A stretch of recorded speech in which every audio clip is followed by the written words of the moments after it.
The Senate will now come to order. The Pledge of Allegiance will now be led by Chief of Staff Thornton, followed by a moment of silence and reflection.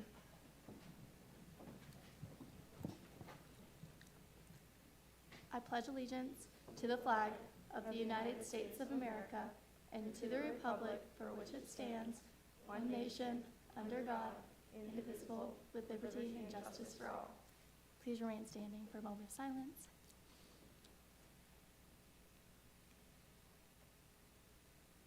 You may be seated. The clerk will call the roll. Please correct the pronunciation of your name if it is incorrect. Alaco. Anderson. Ashmore. Baldinger. Brazier. Costello. Santiago Cedillo. Churchill. Colum. Koviak. Creedon. Cumby. Doppolito. Davis. Dorsey. Dorsanowski. Erler. Freer. Fry. Govan. Gay. George. Gopel. Hopkins. Grant Hunter. Zanasia Hunter. Iftikhar. Jacobson. Cassetti. Keenan. Kern. Kirby. Lopsley. Lewis. Matthews. Miles. Sams. Sanders. Spurgeon. Silkert. Talaka. Von Cannon. Walker. Wizenant. Watley. With the quorum being present, is there a motion to approve the Journal of April 2nd, 2025 as found online? Is there a second? Without objection, so ordered. We are now in line for general orders of the Senate, beginning with reports from Senate leadership. Speaker Pro Tempore Miles, you are recognized to give a report on the Rules Committee. Also, y'all might notice the new setup. If you have questions now, you're going to use those microphones at the end of the aisle. Hi guys, Rules this week met on Monday at 7 p.m. We went over 7 pieces of legislation that you guys will be hearing later today, and we are going to resume our normal meeting time of Sunday at 5:30. I yield to questions. The Speaker Pro Tempore yields her time to questions. Are there any questions? Seeing none, thank you. We will now hear a report from the Academics Committee. Are there any representatives present? Senator Gay, you are recognized.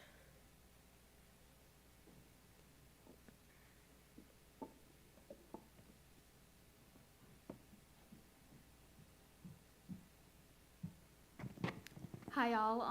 Chairperson Koviak couldn't be here because of an employment obligation, but academics met at 5 p.m. yesterday in the LSC. We reviewed 3 pieces of legislation, 2 of which were found favorable, 1 was found unfavorable, and then we just discussed the importance of being present. So, yeah, I yield to questions. The Senator yields her time to questions. Are there any questions? Seeing none, thank you. We will now hear a report from the Finance Committee. Chairman Matthews, you are recognized.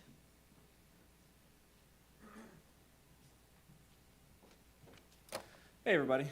So Finance Committee met, I guess technically twice since our last meeting. We met on Friday at 3:30 p.m., our usual meeting time. We reviewed $14,835.59, and of that approved $13,150.59. We also interviewed 2 comptrollers. We interviewed Jackson Pitts and Cy, blank on your last name, Cy, I'm sorry.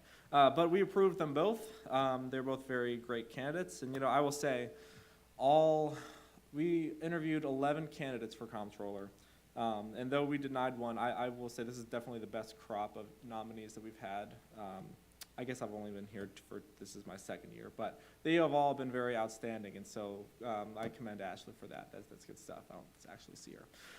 Anyways, so we also approved the the budget for the internal budget for this year. That was approved, and then we found SBL 11710 unfavorable. For one line of it, it was the $10,000 limit, and we are about to introduce an amendment to that, which is just going to amend that to say that you cannot request over $10,000 for non-university vendors. The reason why that line was put in there in the first place was because the university, there's legal and technical reasons why the university cannot essentially pay clubs over that $10,000 limit, but the university can reimburse other areas of the university for amounts greater than $10,000. So the Koger Center, for example, if a club wanted to do an event at the Koger Center, that's usually 12 grand a pop, and that's a lot of money. And because that's a university vendor, that can be funded. So that's all that amendment is. That's the only reason we found that unfavorable. And then one last item before I get out of here. We have about $20,000 left in the budget. And I've been working with our treasurer as well as Kiki Diapolito to figure out a way we can get rid of this money in the next week. So we're going to motion to add a bill which will essentially change the timeline of the funding to essentially say that, like, right now, you cannot request funding 15 university days, up to 15 university days prior to the last Senate session. We're going to change that to 5 to open up funding for the next week. Next Wednesday, it is 5 university days prior to the last Senate session. So essentially, if this passes tonight, organizations will have until next Wednesday to request the remaining about $20,000, give or take. And yeah, with all that, I yield to questions. The chairman yields his time to questions. Are there any questions for the chairman? Seeing none, thank you. We will now hear a report from the Health and Safety Committee. Chairwoman Cumby, you are recognized.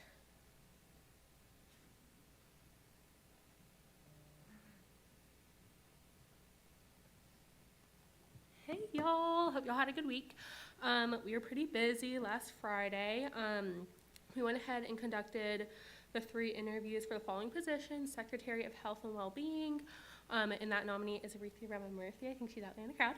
Well, all of y'all are.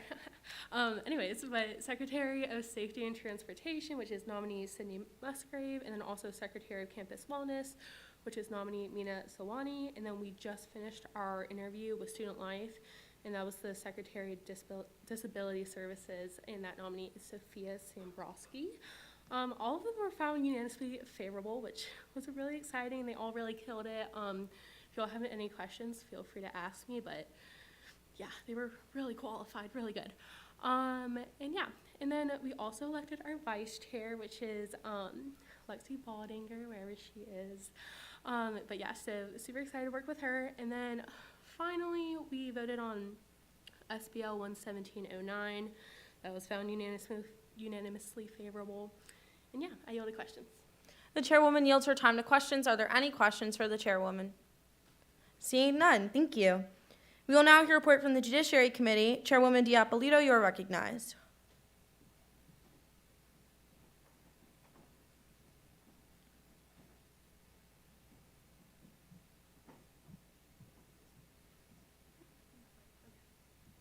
Hey guys, so Judiciary actually did also meet twice. We met on Tuesday, 6 o'clock for an interview, 6:30 for an interview, and then continued our meeting after that. And then we also met earlier today, both in person and virtually, for an interview at 1 o'clock. So we've had 4 out of 5 of our interviews so far. We found Tia Perez favorable for the position of Director of Local Advocacy Bureau, favorable with a vote of 3-1 and 1 abstention. We did this because she has a strong established relationship with the mayor. She's very knowledgeable about the position and its duties. She has already accomplished a lot of great things within the committee last year, including an Instacart initiative. She has a feasible yet strong set plans for this upcoming term, and she's very well spoken and educated on the matters that were discussed. We found Eva Burba favorable for the position of Director of State Advocacy by a vote of 6 to 2 abstentions, because she was experienced in being involved with student government and other organizations on campus. She had a strong understanding of the position. She worked with the Department of Social Services and advocacy efforts already. She has many existing connections, and she seemed very passionate about helping the student body. We found Olivia Smeltzer unfavorable for the position of Director of Federal Advocacy by a vote of 6 to 1 abstention because she did not give comprehensive answers to the questions she was asked. She did not seem to have any initiatives planned out thoroughly. There wasn't many ideas offered to us on how she was going to reach out to students other than surveys, and she didn't fully seem to understand the role and the duties while being repetitive in her answers. We found Ellie Tanner favorable for the position of Attorney General by a vote of 6 to 1 abstention because her experience in Senate and on Senate staff has made her very experienced with the codes. She is determined to focus on facts of a case rather than prior personal relationships. She has participated in many mock trials for other organizations, and she plans to stay very engaged with Senate, while she also has a very strong action plan. We also have reviewed some legislation. We found SBL 11706 unanimously unfavorable with an amendment proposal. This will be added on during the motion period. We believe and agree that this amendment has truly made this a strong piece. The reason it was added was because we didn't want to give the Chief Justice and the Speaker the ability to update the codes at the same time, because that can lead to like, oh, well, you didn't do it, but you didn't do it. So after the Chief Justice's allotted amount of time, the responsibility will then go to the Speaker, who has 10 more university days after that. And the Chief Justice will give a memo to the Speaker on why it wasn't finished, which will then be read to Senate. We found SBL 11709 unanimously favorable. SBL 11710, we found this favorable with a vote of 5 to 2 abstentions. As Jack said, there's an amendment coming from the Finance Committee that we discussed and fixes the issues that they saw. Other than that, we discussed our goals within the committee and ways to work towards them. We'll be reaching out to Student Life Committee soon to see if we can plan some type of state advocacy day with state representatives for next year, rather than Carolina Day when we go there, maybe somehow get them here. We also plan to dive in on working to clarify and shorten the codes to the best of our ability when we come back from summer break. We're obviously going to try to get a head start on this, but definitely a long-term goal. And we are also working on enhancing the motion sheet for all of Senate. And then, as Jack discussed, we'll be proposing a bill today about the time limit of allocation requests. We'll go into more detail when that is there. And then, yeah, we have some very exciting things coming from our members shortly. They're really blowing me away with everything that they're doing and all their ideas, so I wanted to give a thank you to them. But I yield my time to questions. The chairwoman yields her time to questions. Are there any questions? Seeing none, thank you. We will now hear a report from the Liberties and Representation Committee. Chairwoman Hopkins, you are recognized. I would also remind everybody, just keep the side talking to a minimum. I can hear all of it. The acoustics in this room are really weird, so. Happy Wednesday, everyone. Liberties and Representations met last Thursday at 6 p.m. and our meeting will also be at 6 p.m. tomorrow because it's Thursday. So our meeting times, put it on your calendars.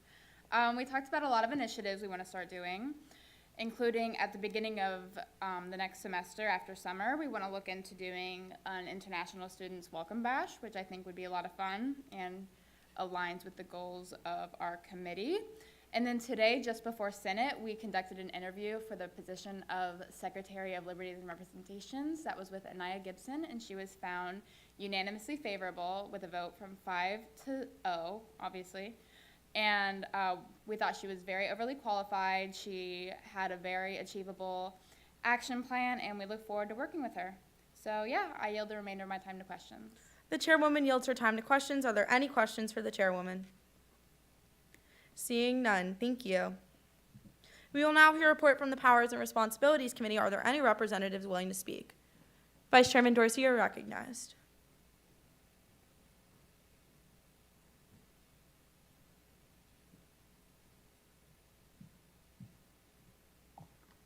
Hello, everybody. So, Powers and Responsibilities completed 7 interviews. During this past week, we found Tia Perez favorable to the position of Director of Local Advocacy Bureau. Eva Burba, favorable to the position of Director of State Advocacy. Ellie Tanner, favorable to the position of Attorney General. Tristan Bonamo, favorable to the position of the Elections Commissioner. Madison Hahn, favorable to the position of the Deputy Elections Commissioner. Liam Chandler to the position of the Deputy Elections Commissioner.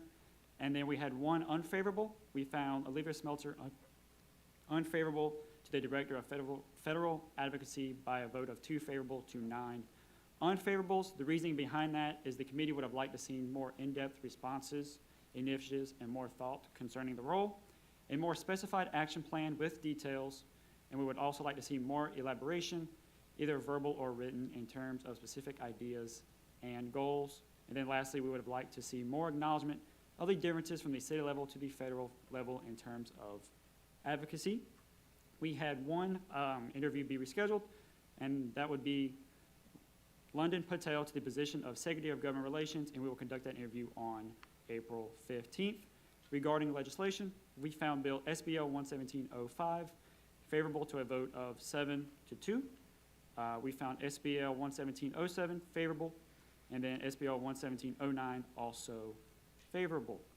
Powers will meet hopefully at 6 p.m. on Tuesdays regarding any changes in our schedule, so I yield my time to questions. The Vice Chairman yields his time to questions. Are there any questions for the Vice Chairman? Seeing none, thank you. Thank you. We will now hear a report from the Student Life Committee. Chairman Spurgeon, you are recognized.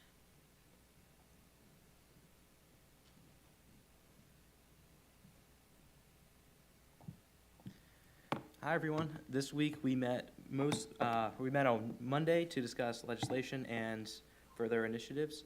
And our main priority this week was meeting today from 1:30 until right before Senate on interviews.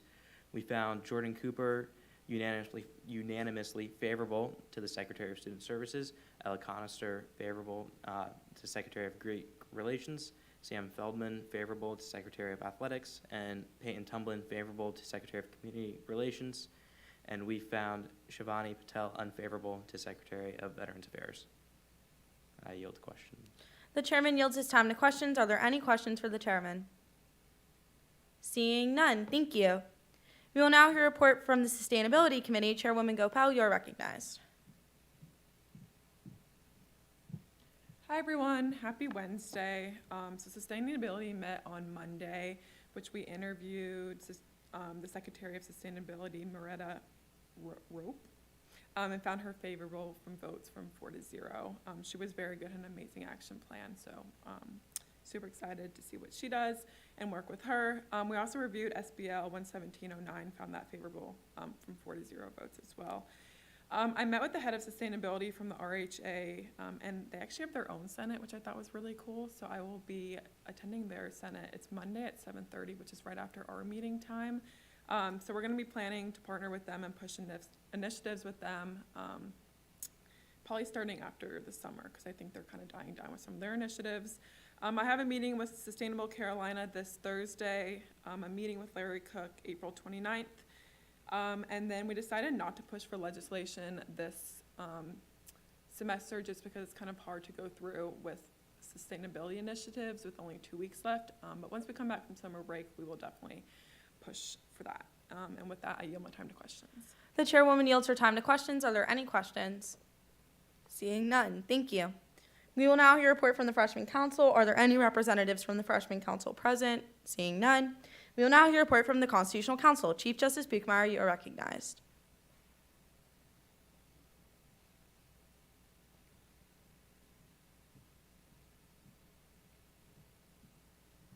Good evening, everyone. It's nice to be back with y'all.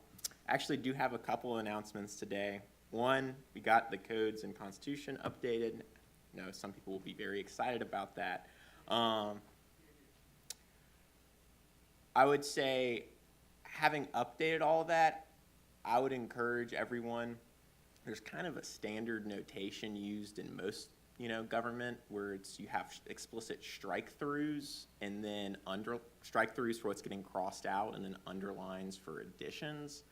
I would just make sure for y'all going forward to make sure for a clarity perspective of what you want changed, to make sure you review the exact sections. And then rather than, I think that there's been a growing trend of just saying the following section should read as, taking the time to go through and actually striking all that through and then adding the underline for what needs to get added. I think that might help a little bit with clarity and direction where that's going. Additionally, I emailed President Tax earlier today. I'm resigning after this report, so that's the second piece of news.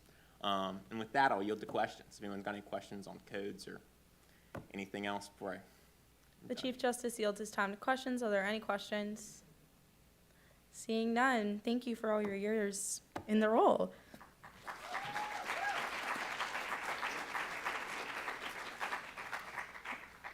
We will now hear a report from the Speaker of the Senate, Maura Hamilton. Speaker of the Senate, Maura Hamilton, you are recognized. Hi, guys. Great job this week doing all the interviews. I was super impressed with the amount of commitment that you guys put in. I got to sit in on some of the Judiciary and Powers ones yesterday, and I got to sit in on a Judiciary meeting, and I was very, very impressed with all the great work that you guys are doing. Thank you for sending your memos in on time. Just a few quick updates. Chairwoman Gopal actually just kind of alluded to this in her report, but just a reminder that we do only have 2 Senate sessions left after this. Then we go into the summer. There is something that you do in the summer called the Summer Advisory Committee. You'll probably hear more about that next week from our wonderful Speaker Pro Tempore. Great job with all the legislation. We're going to be over 10 pieces by the end of this semester, which is awesome. That's way ahead of schedule of what we were doing last year, and I'm super impressed with it. Just a friendly reminder, I've talked about this in the group me before, but I want to say it to you guys, like, to your face, that at the end of the day, like, this is the student senate, so we are all students first, so please make sure that we're maintaining realistic expectations when it comes to text messages getting sent during the school day, text messages getting sent really late at night. You just want to make sure that you're giving some time to allow people to give you a good, thoughtful response. At the same time, there was a lot of communication this week and a lot of different interviews, and I understand that that can be overwhelming. But as I mentioned during Senate training, to me, it's paramount that you provide some sort of communication when it comes to absences. I spoke with all the chairpersons, and up until today, it is my understanding that every senator that has received an unexcused absence, it was because you did not show up to a committee meeting and you did not communicate. You sent even just a text message, you were excused. As far as I'm aware, obviously I could be missing something, but that was what I received last night. So that just goes to show that our chairpersons are in y'all's best interest and they don't want to mark you unexcused, but at the same time, they put a lot of time and effort into scheduling interviews and committee meetings. And if you're not gonna be able to make it, it really goes a long way just to shoot them a text message and say, hey, I have class, hey, I have work. I know that it's outside of the regularly scheduled committee times, and I'm sure that it would be okay. So just make sure that you're checking the group meetings, you're checking your emails, you're communicating with your chairpersons, because that can be a little bit disheartening for them. If I talk to you about the pharmacy delivery service thing, I know that the form is like closed down now. I emailed them, so hopefully they should be getting back to me, and that should be reopened so you can sign back up. And then nothing else from me. As soon as I'm expecting a lot of pieces of legislation to pass tonight. So we did sign our first piece last week. It was just a finance allocation bill. We started using an online signature system, so that's really fun. It tracks when I signed it down to like the second. And please ignore the fact that I signed it at like 1 a.m. on a Tuesday, but I did sign it. But as soon as we pass legislation tonight, all of that should be sent out in the following weeks to the proper administration so that you guys can begin advocating for the changes that you want to see around campus. With that, I yield my time to questions. Are there any questions? Awesome, seeing none. We are now in line for a report from the student body treasurer. Treasurer Ashley Reynolds, you are now recognized.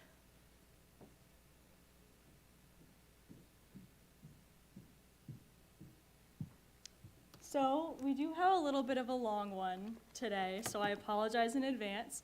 But starting us off, just the usual reimbursement stuff. Last week we had 71 pending, 58 approved. This is the first week that we have swapped the numbers. So we are no longer have the majority pending, we have the majority approved with 69 to 67. And I know that doesn't sound like a big kind of difference, but it's very much encouraging to the finance team that they're finally kind of out of the rut that they put themselves in. But further, this is a partial funding mechanism that we will be using going forward.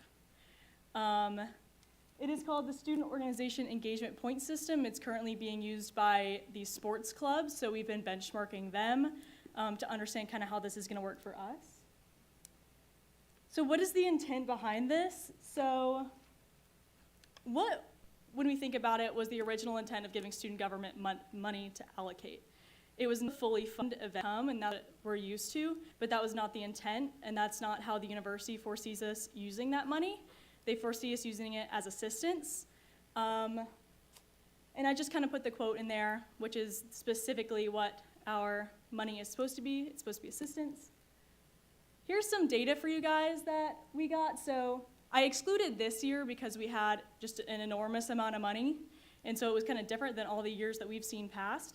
But if you look at, we'll go 2022 to 2023 first. Only 56 orgs requested funding. We have 659, on this campus, 350 of them-ish are undergrad. So only 56 requested money.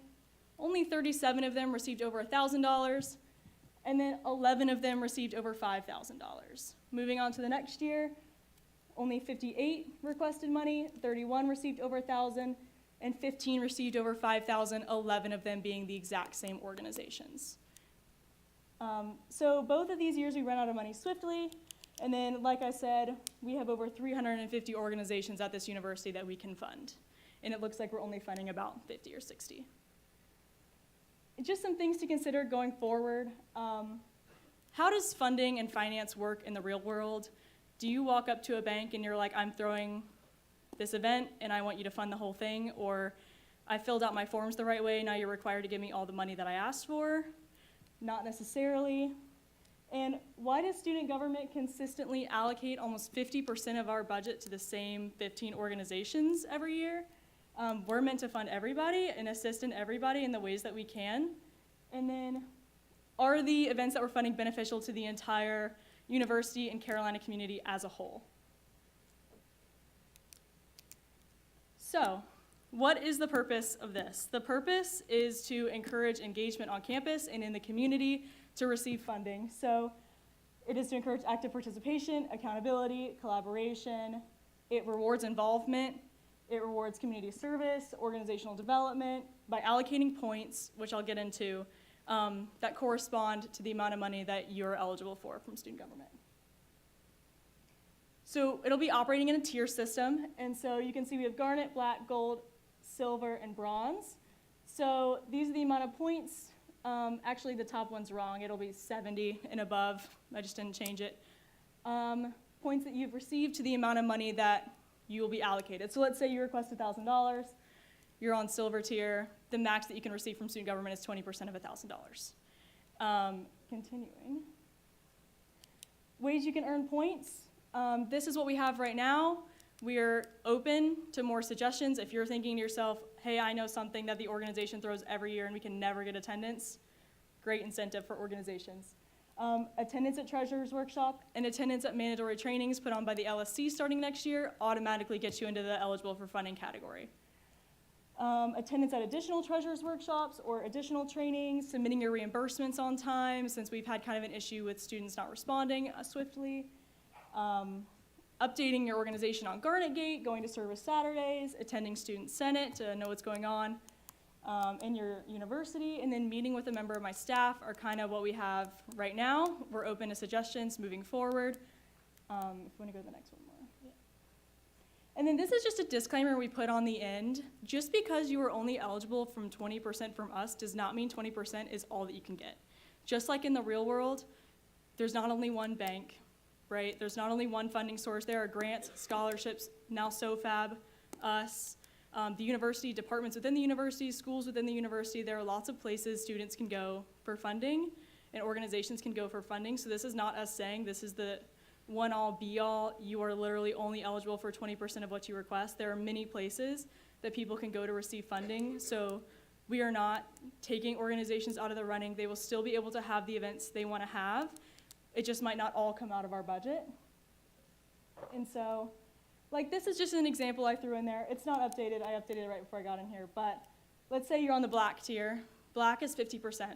So if you're receiving 50% from us, you will be receiving the same 50% from SOFAB because we're using the same point system for both. That right there is 100%. If you only had 20% from us, 20% from them, that's 40%. You can ask for a grant. You can go to your school. You can fundraise. I think fundraising is something that we've gotten kind of lost in. But there are lots of ways that you can still receive full funding. So I absolutely do not want you guys to walk away and think that this is us saying that you won't be able to have your events because you can't afford them. There are many, many places you can go at this university to receive funding. We have just gotten into kind of a rut of being the place that some people go for all of it. And we also just haven't had a stable system within Finance Committee to partially fund events. It's in the codes that it's up to the discretion of Finance Committee for a lot of things, but we've kind of gotten to the point where if it doesn't break the codes, you get all the money that you asked for. And in some situations, that's just not needed. It's not, you don't need $7,000 for the food, things like that. So I think this is the way that the university and I see as a benchmark for partial funding. I'm very excited about it. I just learned about it last week, and so I am open to all suggestions regarding points, regarding tiers, regarding things you can go to. I was also thinking about putting out a guide for other places that you can go. If we give you 20%, here is a full list of the other things that you can go to also receive funding. So keep that in mind. This is really a base introduction to what this process is going to be like. Since we just did start developing it last week. So please also keep that in mind. And we're rolling out this change the same time you roll out SOFAB, or the school rolls out SOFAB next semester, as well as new requirements for orgs to stay orgs, which is these mandatory trainings that they will have to go to at the LSC. So with that, I yield my time to questions. The student body treasurer yields her time to questions. Are there any questions? Reminder, we're using the microphones now. Y'all don't stay in your seats. So like you guys can like literally get up and like get in line like it's a town Make hall. a line. Also, I'm gonna motion to you two in a second. I also just want to clarify, like as Ashley just said, this is like a new idea that we're developing. So I would ask, like, if you have broad questions about the content, now is a great time. If you have questions about specifics or numbers or suggestions, I would recommend not to throw Ashley under the bus, but I would recommend sending Ashley an email and then you can meet with her one-on-one and have like a good in-depth conversation. Senator Gay, are you point of personal privileging? There's been a motion to appoint Senator Jacobson as Senator Gay's proxy. Is there a second? Without objection, so ordered. Senator Gay. Granted. All right, we'll start with Senator George. Hi, this might be a stupid question, but it says that it's up to the discretion of the club to decide where the money goes to. Will they still have to like detail where it's going to in the budget request? Yeah, so in the budget request, let's say they have their invoice from Aramark, and let's say we offer them 50% of funding. It's up to them where they allocate those funds within the budget request, and still the same way reimbursement currently works, you can only get reimbursed for something that you received funding, like allocation for. So if they decide that they want their 40% to go to the food or the ballroom that they rented, that's up to their discretion, and they would submit that part of the reimbursement. Okay, got it. Senator Sanders. There's been a motion to appoint Senator Gopel as Senator Sanders' proxy. Is there a second? Without objection, so ordered. Senator Sanders. Granted. Senator Silkert. Being exec for a club sports team, we've dealt with this in the past, and it's definitely, I know that you said that you kind of marked it after the club sports one, but there's definitely been some, I guess you could say, like, people trying to make recommendations to how the club sports one could be better. So have you talked to club sports, or have you made any suggestions maybe of your own that would make it better than the club sports version? So the reason that we're differing from Club Sports receives about $800,000 in requests every single year. We don't receive nearly that amount of money, which is also why their point system and percentages differs from ours. And why they also require people to do like philanthropy events for points. One, right now we haven't nailed down a way to track those kinds of things. With sports clubs it's a little bit easier. And then we also don't receive nearly $800,000 in requests. So that's why we're a little bit different, but we're always open to suggestions. Thank you. Senator Lapsley. Yes, thank you, Speaker. Real fast, just so I can clarify. The numbers that we're using is based on the years of 2022 to 2023. Yes. And this rolls out in the fall. Correct. Okay.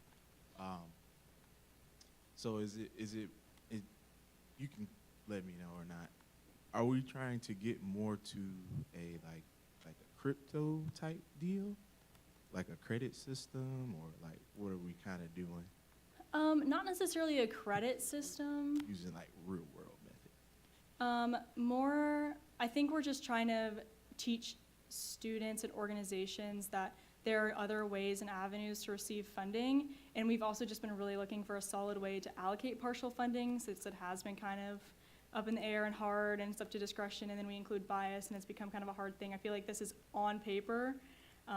There is no bias. What you're eligible for is what you're eligible for, and so I think that's where it's coming from. Follow up. Mhm.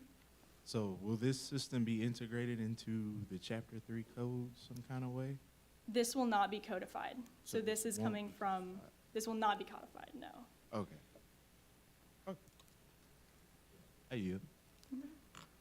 Senator Wisenet. Have you talked to student leadership about this in the orgs? Like, how is this not an overall downgrade to the current system we already have? I would agree that our current system not disincentivizes, but it's hard. And I have talked to a lot of students that I know that are leadership of their own orgs, and they do continue to say, but this is just harder, this just disincentivizes us more. I think as a team, as a Senate, as student government, we could have the discussion of how do we make student government funding, like how do we incentivize people to come to student government? Because like we saw, there's not nearly the amount of clubs that we have that are coming. So how do we, like, it's the reason I created the director of outreach position. Like, how do we go out and tell people that this is here for them, even though it might not be 100% anymore? Like, this is here for you. We want to help you. We want to help fund your events, and going out and educating people on how they can come receive our funding. That way, it's more open to everybody, and I think people will still come. Do you have a follow-up question? Follow up. Mhm. So we have a long line of student orgs waiting on reimbursement. So why are we moving the goalpost once again for student orgs that want to fund their events? Well, this doesn't have anything to do with reimbursements, How so? because this is something that we're implementing on the front end, and then once it passes us, they can decide where that goes, and it'll go to reimbursement the same way it does right now. Follow up. Mhm. So if I'm a student org and I want to have an event in the fall, Mhm. I can only get 20% of what I ask for? Correct. And then maybe that way we'll actually have money for you in the spring when you come to us wanting to fund an event in the spring, where in these 2 years we ran out of money in December. Doesn't this just encourage students not to have events within the fall semester? I don't think so. I think student organizations want to have events and want to get involved. I think that every student organization, once they come to a mandatory treasurers workshop and mandatory training, will already be eligible for funding, and everybody knows by basic math that 20% is better than 0. So they will still come. If they need money, they will still come to get money. And I think that we will still continue to see lots of organizations on campus hosting events, and I think it'll still be moving the same way as usual. I'm going to switch with Senator Lapsley. If you have a follow-up question, we'll. Point of information, you can correct me if I'm wrong, but those numbers were due to student orgs not attending the treasurer's workshop, which by them not attending it, they were automatically cut out from receiving funds. Correct. Okay. And it's in our codes that you must come to a treasurer's workshop before you can be eligible for funding. Yeah, that's why those numbers were low. I agree. Right. My next question is, how will Finance Committee go about mitigating the tier list? Like, will they have access to see those invoices? Will they have that access on the tier number list? Like access they- to see who's on what tier? Yeah, how does, or to your knowledge, and if you don't have the answer, that's fine, but how will the Finance Committee go about selecting based off of that if this isn't going to be codified? I think that Finance Committee could go about acting the exact same way it does now. It shouldn't affect Finance Committee decisions, what tier you're on. I think they could say this all qualifies for funding, and then we go to them and be like, we approved you for everything, but you are only eligible for 20%, and we'll keep that in mind when they submit for reimbursements as well. Senator Iftikhar. I just wanted to ask, because there are different tiers, so for the Gardner tier, which I believe is 70% or greater than 70%, if a student organization is part of Gardner tier, would that mean that 70% of the funding would come from student government and 30% for SOFAB, or would it be redistributed to 50-50 each? That's something we're still working through with administration right now about kind of do we 50-50 split if it's 100 from the two of us. I think where it gets a little bit tricky is if you get 40 from us and 40 from SOFAB and 20 from a grant or your school. We'll just have to work through that because we're still kind of working through what it means like to be getting from us and to get from SOFAB and to get from schools. So I think we're still, if you have any suggestions, that'd be great. And as a follow-up question, let's assume that a student organization is on, again, let's say if it's in the Gardner TA, and if it receives 70% of its funding from student organization and 30% from SOFAB, would SOFAB then transfer the remaining 40% funds to student government to sort of balance the sheets at the end of the day, if that makes sense? No, because at the end of the day, they would only be eligible for 100%. So it would just not get allocated. Like that, if it was like 70% from us, and then you're saying they got 30% from them, SOFAB, yes. I think it would be up to the student orgs I mean, they're still getting 100% funding. So on the back end, it'll be whatever we decide the split is, if it's 50-50 or 70-30 or whatever it is. I'm assuming if it's 70-30, would SOFAB then refinance student government in that sense? Because we wouldn't No. want anyone's coffers to sort of bleed out earlier than they're supposed to. Our finances and SOFAB finances are completely separate. So there is no book to balance between the two of us. They're operating on a completely different system than we are. That makes sense. All right. That's it. Also, to clarify, like, it kind of operates this way in Finance Committee right now, but currently Matt Hines sits in on the Finance Committee meetings. I mean, congrats. Now you guys know Emma will be in those meetings next year. We're hiring a new student government position within the Leadership and Service Center. So, like, none of these conversations would ever be led by students completely. Like, there would be a full-time staff member who this is their job to be able to answer those questions. Senator Von Cannon. Granted. Let's do Senator Wisenet again. How will these points be displayed to student orgs? Will this be an app, a website, Garnet Gate, the new system that Matt is working on? So my going theory right now is just like our external budget is public and on the student government website, we would kind of make the points tier list public and on the student government website, just so that you can always monitor where you are, and not that you would need to know where anyone else is, but I guess you could look, and just kind of monitor where you are. And then this list, or the list of how you earn points, would also be public knowledge as well. Do you have a follow-up question? Okay. Yeah, follow up. So for the point system, will a percentage of these points be carried over to the next year so that students can have events in the fall, or everybody starts off at 0 points every year? You start at 0 every year. Senator Aloka. Kind of a follow-up to that last question, but how far apart are these events? Like, can organization accumulate a certain amount of points per month so that, like, how long will it take someone to reach, like, the Garnet tier? So every org will be required to attend, I don't remember the amount of mandatory trainings from the LSC within your year, and then treasurer's workshops will probably be bi-weekly, at least for the fall semester. So, like, it won't take a long time to accumulate points? No, as long as they're diligent, it won't take a long time to accumulate points. I just put the point slideshow up because I can sense that that's a topic people are asking. I mean, I could be wrong when I say this, but to me, if you look at this, it looks like in the span of 2 weeks, if you went to a treasurer's workshop, sent Senate people to Senate meetings, there was a service Saturday, you met with somebody on Ashley's staff, you submitted a reimbursement on time, and you updated your Garnet Gate. I mean, I can't do that math in my head because I'm not looking at the numbers, but that's more than 20 points for sure. Senator George. Hi, so for clarification, like the low number of clubs that are getting funding that you showed on the slide, is that because not that many clubs are requesting funding, or just we're running out of funding, we can't actually like give them any money? Yeah, so on that slide, the 56 and the 58 they just requested funding. Like, nobody else requested funding that year. Like, it was only those 58 that requested funding at all. Does that answer your question? Yes. Okay, thanks. Senator Spurgeon. So if it's really easy to earn all these points at the beginning of the year, we're still gonna run out of money if everyone hits 80% in like September? There's always the possibility, but at the same time, you're always never guaranteed funds. from Senate Finance. They have discretion over that. I don't think so. I think it is easy to earn points, and the reason that we're doing that this first year is because since this will be kind of a pilot, there were lots of other ideas thrown in the hat of maybe larger points for like a larger spread to get to the upper tiers, but I think for the first year, we kind of want to see how it works, if it works, what we can do to change it as more of a pilot than like a this is the way it's going to be forever. And so I think we can also reevaluate that come winter break or come next year. We could reevaluate the tiers, the amount of points on each tier, what you can do to earn points, things like that. I think it's kind of all up in the air at the moment. Senator Weisenett. Can we go back to the tier slide? Okay, so here's the tiers. Do you have a timeline? Let's say we have a perfect org. They do everything to get every optional possible point.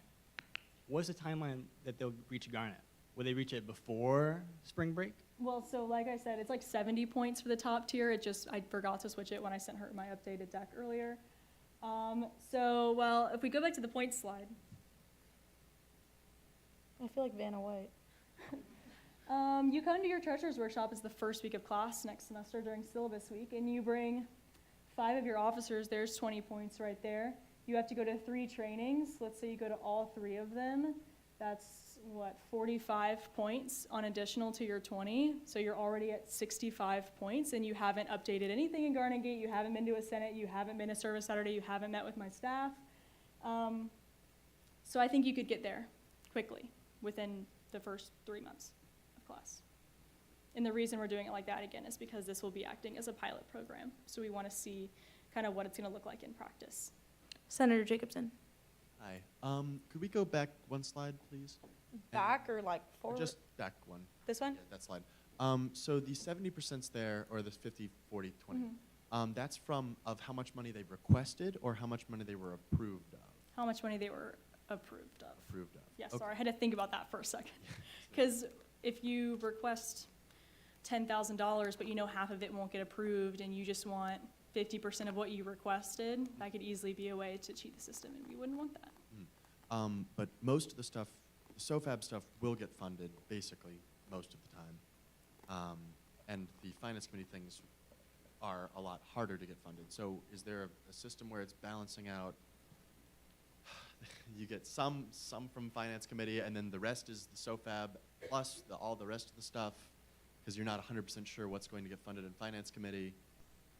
It's all the balancing between those. Is that all worked out, or is that going to be just figured out on? I think starting out, there will be a weekly or bi-weekly meeting between staff of student government and the staff related to SOFAB so that they can communicate, especially at the beginning, regarding, did you request from us? Did you request from SOFAB? How much did you request? What percentages are we looking at? Especially at the beginning, to just kind of clarify and work through the kinks as they come. That also, following back on my point of information, Senator Jacobson, that will be like a pro staff, like the people that actually work in the finance offices or in the Department of Student Life. Senator Oloco. Granted. Are there any other questions for the student body treasurer? Seeing none, thank you, Ashley. We'll now move to report from the student body vice president, Vice President Jordan Richardson. Oh, I couldn't see you. You're recognized.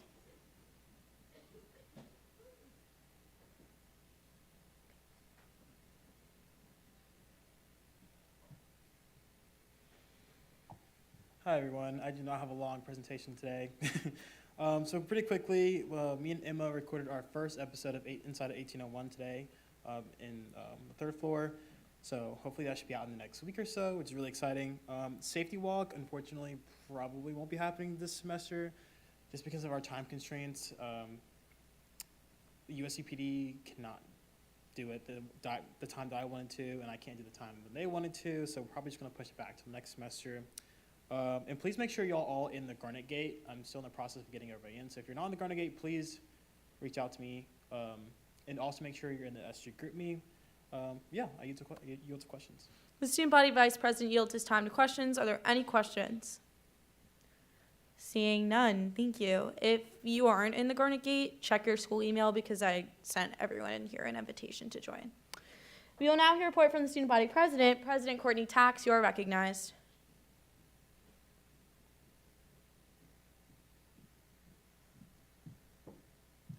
Hey everyone, so I first off wanted to thank you guys all for holding all of the cabinet nomination interviews. I know it's a lot, I'm sorry, but I appreciate y'all. He already left because he did resign after his report, but I just wanted to thank Chief Justice Buchmeyer for his service in Constitutional Council. Good luck at Harvard Law, we're rooting for you. Additionally, today I met with the VP of Research to go over grants because I know that's kind of been something contentious that's been going on at the university. So I did just kind of want to ease everybody's minds. Had a very great conversation with them. They were saying that at the University of South Carolina, we have 1,220 grants that are provided. These are research opportunities. Of those 1,220, only 28 of them have been terminated. Typically, we get around $309 million, and we're on track to get that again this year. And then I also had kind of heard whispers that there were kind of rumors that colleges were having to pull from emergency funds to pay for grants. That is not happening. So I just wanted to get everyone's questions answered. And also Fulbrights. I know that there's been a lot of talk about Fulbrights. If students are doing okay, are they leaving, are they not? But they're still here. So yeah, so Fulbright students have not been affected thus far. Additionally, on Friday, I'm meeting with administration and finance to start brainstorming how to increase the student activity fee over the next year. The last time it was increased was 2015, so it's been 10 years. So I'm actually really wanting to work with Senate to kind of brainstorm with you guys. Some things that I'm pulling are the number of orgs that have requested money, the difference between 2015 and 2025, the difference in prices of events from 2015 and 2025, and also salary changes because part of the student activity fee does fund salaries. Additionally, I'm meeting with the provost tomorrow. We're going to talk about ensuring that professors abide by the new attendance policy that was implemented, which does include mental wellness days. And we're also I'm going to push for more transparency with academic fees. That's something that Student Senate has been really, really pushing for over the last 3 years. So I'm going to start the conversation, and if anybody has any input of things you would like me to bring up, please let me know. I know there was a piece of legislation that was written this past week, so I wanted to make sure that that is being advocated for.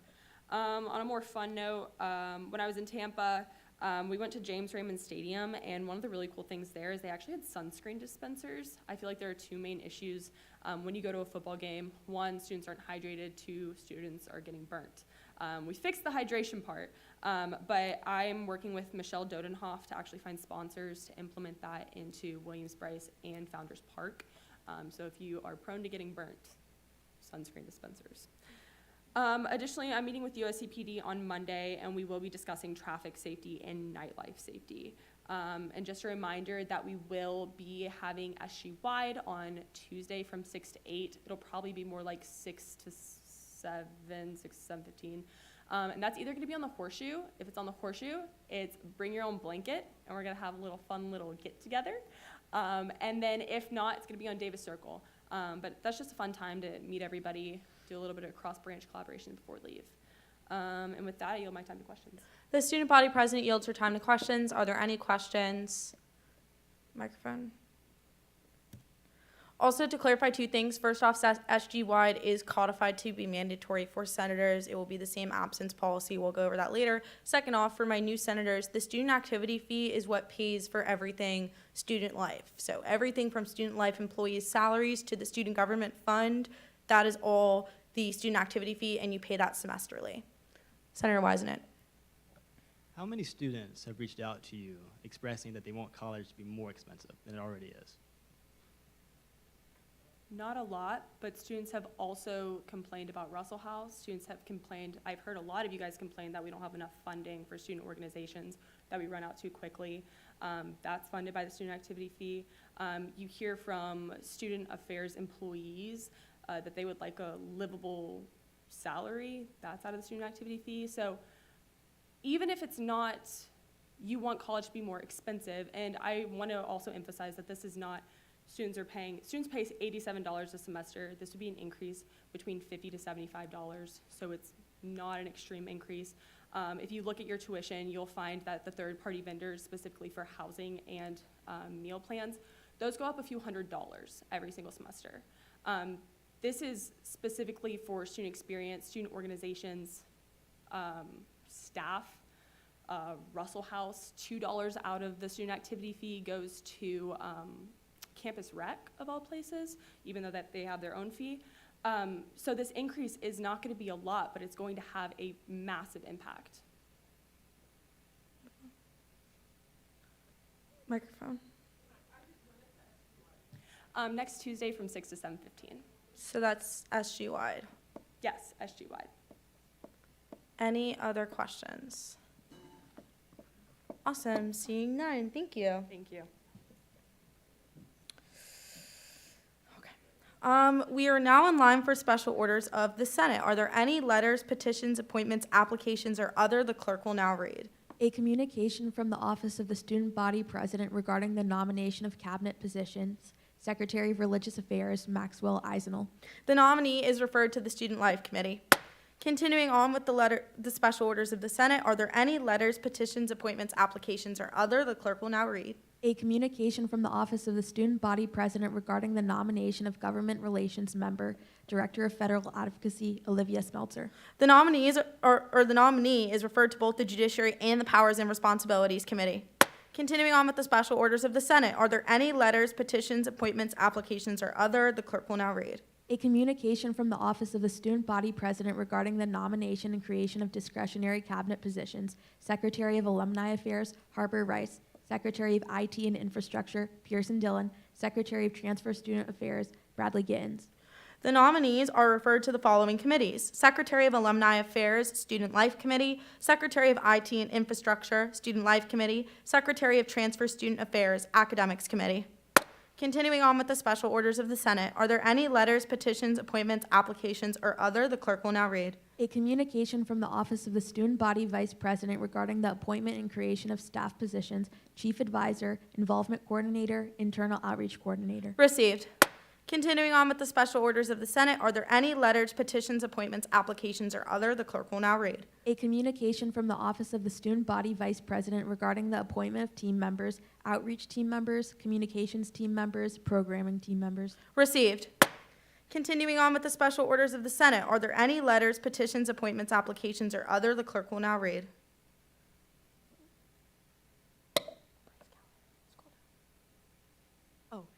Application of Bryce Callahan, John Schmidt, Chris Woodard to be seated in the 117th Student Senate. The applicants are referred to the Powers and Responsibilities Committee. Continuing on with the special orders of the Senate, are there any letters, petitions, appointments, applications, or other the clerk will now read? A communication from the Constitutional Council regarding the resignation of Joseph Buckmayer from the position of Chief Justice of the Constitutional Council. Received. Continuing on with the special orders of the Senate, are there any letters, petitions, appointments, applications, or other the clerk will now read?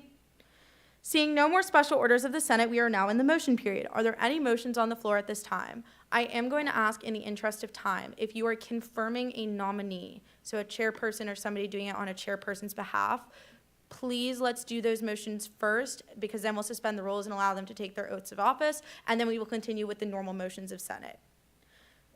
Chairman Matthews.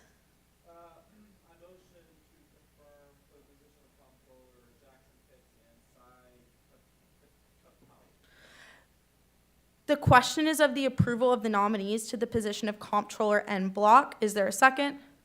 All those in favor say aye. All opposed? The ayes have it. The nominees are approved. If y'all can watch side talking, just because I need to actually hear for this. Vice Chairman Dorsey.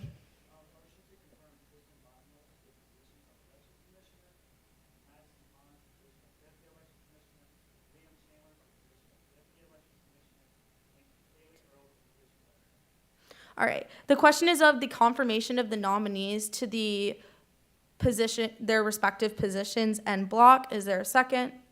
All those in favor say aye. All opposed? The ayes have it. The nominees are confirmed. Senator Gopal.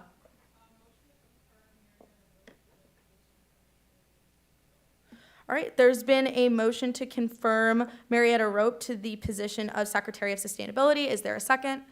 All those in favor say aye. All opposed? The ayes have it. The nominee is confirmed. Chairwoman Cumby.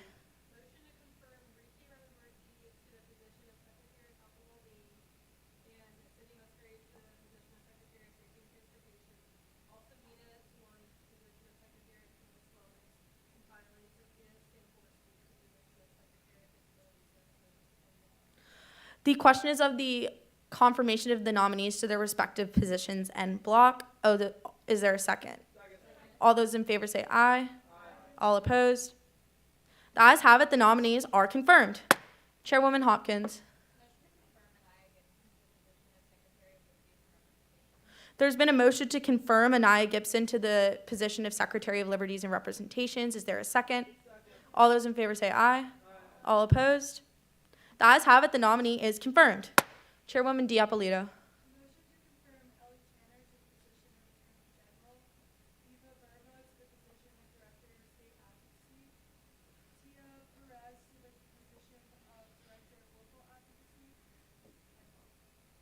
The question is of the confirmation of the nominees to their respective positions and block. Is there a second? All those in favor say aye. All opposed? The ayes have it. The nominees are confirmed. Vice Chairman Von Cannon.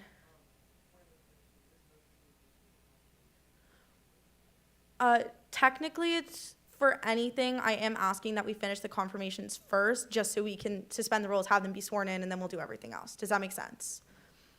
Chairman Spurgeon.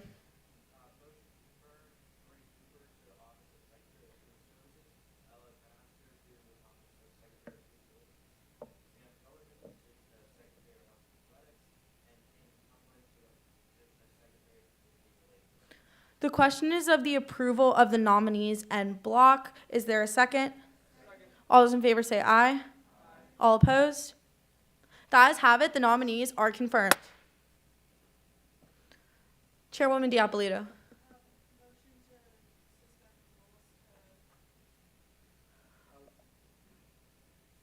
Is there another?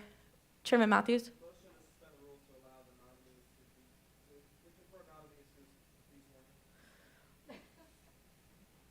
Heard but not recognized. Was there a motion to confirm the Secretary of Academics? Because I know that was supposed to happen today. Is there a motion to confirm? Chairwoman Cumby?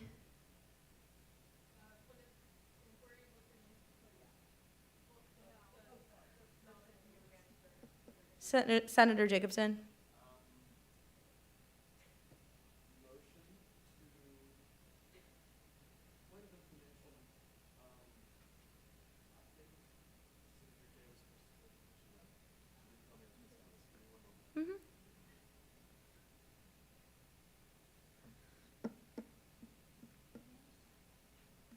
Is there a motion to confirm Jacob Booten to the position of Secretary of Academics?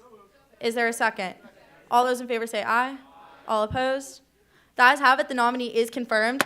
I do just want to clarify the speaker does have the power to ask, is there a motion? That's not me personally endorsing any candidate for any positions. Is there a motion to suspend the rules? Is there a second? Without objection so ordered, all y'all can come on down to take your oaths of office. Speaker Pro Tempore Miles is going to do that. Senator Jacobson, you are okay. Don't stress about that.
Is there a motion to restate the rules? Is there a second? Without objection, so ordered. Senator Matthews.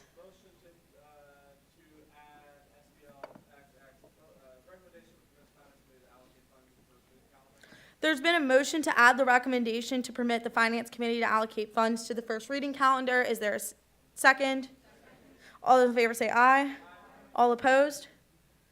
The ayes have it. The legislation is added to the first reading calendar and granted the legislative number of 18. Chairwoman Diapolito.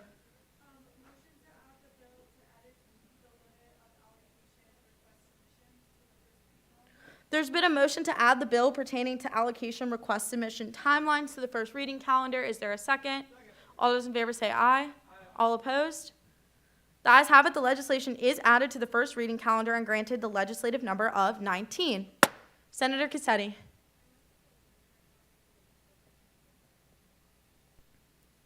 There's been a motion to remove Senator Cassetti from the Liberties and Representations Committee. Is there a second? Without objection, so ordered. Chairwoman Gopal. There's been a motion to remove Chairwoman Gopal from the Powers and Responsibilities Committee. Is there a second? Without objection, so ordered. I also totally forgot. We're doing a new thing now. Group me's are going to be on you guys because you do have the power to leave them at any time. So it's up there in alphabetical order. The one without a cute little profile picture is Liberties and Representation. We'll fix that. So if you join a committee, you can just take out your phone and scan it, and then you're in the group me. Speaker Pro Tempore Miles. There's been a motion to remove Senator Walker from the Powers and Responsibilities Committee. Is there a second? Without objection, so ordered. Speaker Pro Tempore Miles. There's been a motion to remove Senator Walker from the Liberties and Representation Committee. Is there a second? Without objection, so ordered. Speaker Pro Tempore Miles, if you'll tell her she can just leave those. Okay, next on the Chairwoman Diapolito. Does the sponsor find this amendment friendly or unfriendly? Seeing no objections, this amendment is now adopted. Senator Whatley. There's been a motion to remove Senator Whatley from the Academics Committee. Is there a second? Without objection, so ordered.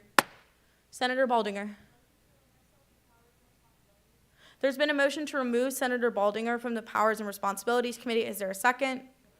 Without objection, so ordered. Senator Fry. There's been a motion to remove Senator Fry from the Liberties and Representation Committee. Is there a second? Will you check it then? Without objection, so ordered. Senator Wisenet. There's been a motion to remove Senator Wisenet from the Powers and Responsibilities Committee. Is there a second? Without objection, so ordered. Am I saying your last name right or am I saying it wrong? Wisenet. Okay, got it. Sorry. Senator Von Cannon. There's been a motion to remove Senator Kirby from the Academics Committee. Is there a second? Without objection, so ordered. Senator Von Cannon. There's been a motion to remove Senator Grant Hunter from the Liberties and Representations Committee. Is there a second? Without objection, so ordered. Senator Von Cannon. There's been a motion to remove Senator Grant Hunter from the Student Life Committee. Yes. Is there a second? Without objection, so ordered. Senator Von Cannon. Does the sponsor find this amendment friendly or unfriendly? Without objections, this amendment is now adopted. Senator Von Cannon. All right, there's been a motion to omnibus SBL 117, 13, and 14. This point of information, that means the two legislation have to do with similar topics. So instead of the senator getting up to speak about two separate pieces of legislation, he can just discuss both of them at once. Is there a second? All those in favor of omnibus say aye. All opposed? The ayes have it. SBL 117-13 and SBL 117-14 will be discussed congruently within the first reading calendar. Senator Von Cannon.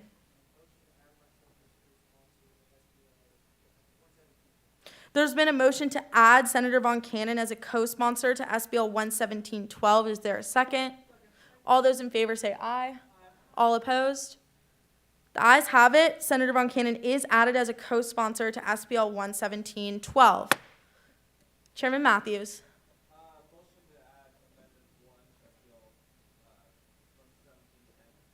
Does the sponsors find this amendment friendly or unfriendly? Without objections, this amendment is now adopted.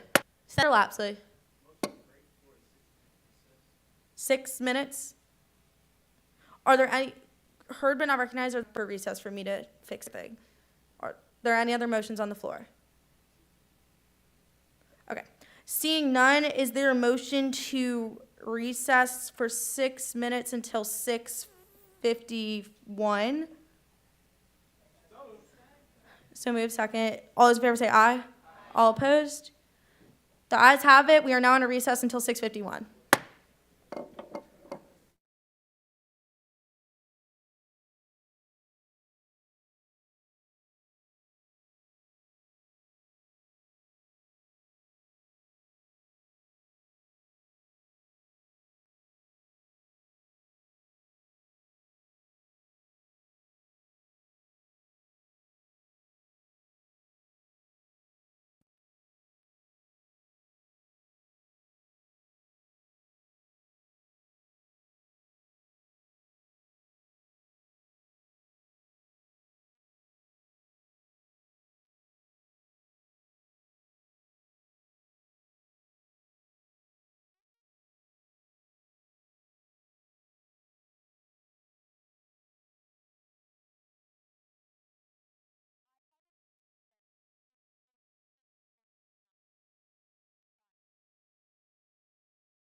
Come to order.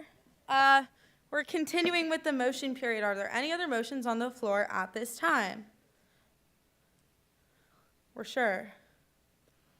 We're missing some senators. Senator Galvin. Yeah, which piece of legislation? You got it. 03?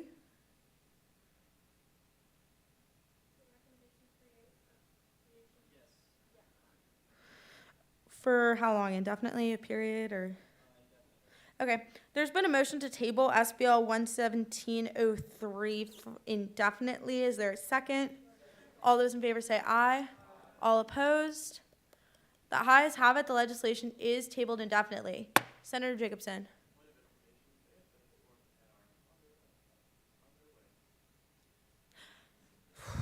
Okay, that's, I don't even know the codes on that.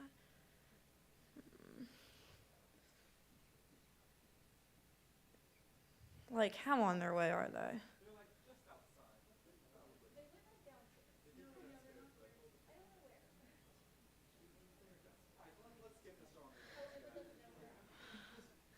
Okay.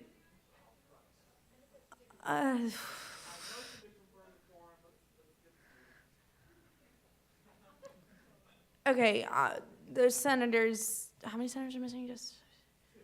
All right, they're going to be marked as unexcused during voting if that happens while they're gone. Are there any other motions on the floor at this time?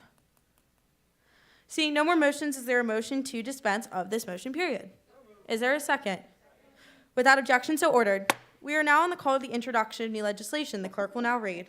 SBL 11711, sponsored by Senator Von Cannon, a recommendation to improve the draining system of Black Bridge, encourage maintenance to perform routine checks on the area, and to alleviate hazardous areas that put students at risk. Senator Von Cannon, you are recognized to speak on the legislation. And point of information, that title was just amended during the motion period. I do the script like at 1 a.m. the night before Senate, so it doesn't know amendments. All right, hi, so this is a bill, I was thinking about something like this before I even became senator, because I live at Bates West, and just living there, I mean, the Black Bridge, it really doesn't take much for the bridge to have standing water. The drainage system is obviously not working. Most of the time when I walk by, I like to check the drains. I would say about 80% of the times the drains are clogged, they look dirty, kind of showing maybe some neglect, maybe some encouragement on behalf of maintenance to get them to check it more often. Just pursuing talks with them to fix the drainage. Obviously, within a couple weeks ago when we had a lot of pollen, not only is there standing water, then there's pollen, then the water's yellow, then it stains your clothes. Happened to me, not fun. But also, I've also noticed slips and falls. This is something that when I was campaigning, a lot of students would come to me and say that they've slipped, they've fallen, or they've had to, when it floods, you have to walk around it on this little ledge, not a ledge, but where they put like the bike racks and there's a little awning. You have to walk on that and then walk on the middle part if you really care about not getting your shoes and socks soaked. And if you do, just say whatever, I'm going to do it, then your shoes and socks are soaked for the rest of the day. I think basically, especially concerning, I mean, I've slipped and fallen as well, but when it comes to damage to students, I shouldn't say damage, when it comes to hazards and personal injury, that's definitely something that needs to be improved. Also, I've noticed there are these grates at the bottom of the bridge. When you go down the slope, they easily become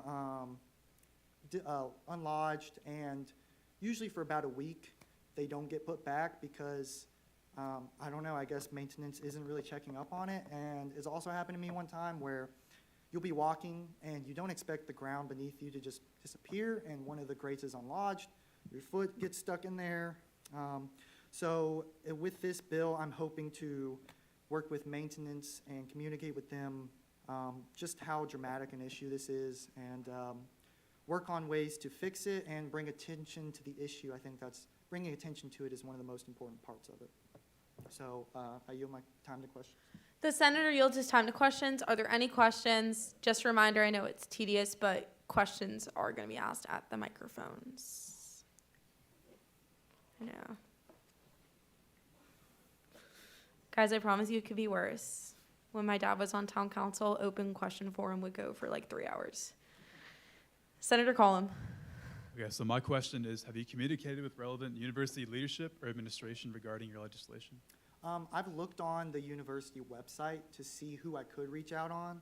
I also noticed that, like, if the bill doesn't get passed, it would be tedious, and it would probably be not worth it. If the bill doesn't get passed, we don't have it, because we represent our students.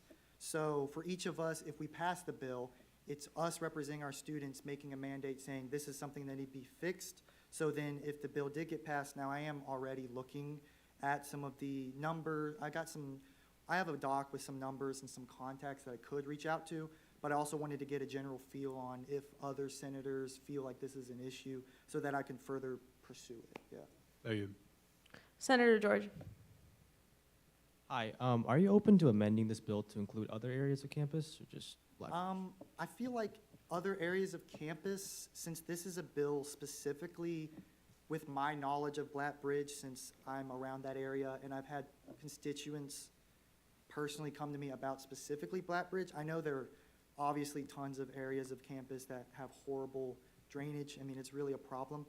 I would encourage them to write their own bill, because I feel like to add all of this into one bill, like Senator Collum said, when you add more areas of the school, you have more people to contact, and it just gets more and more, whereas if we diversified it and had different bills, I feel like people who are more knowledgeable of other areas of campus would be able to better, but if you want to work on something privately, because this drainage and student well-being is definitely something that I agree with, so I think I would say no to an amendment. I would definitely say they should pursue making their own bill.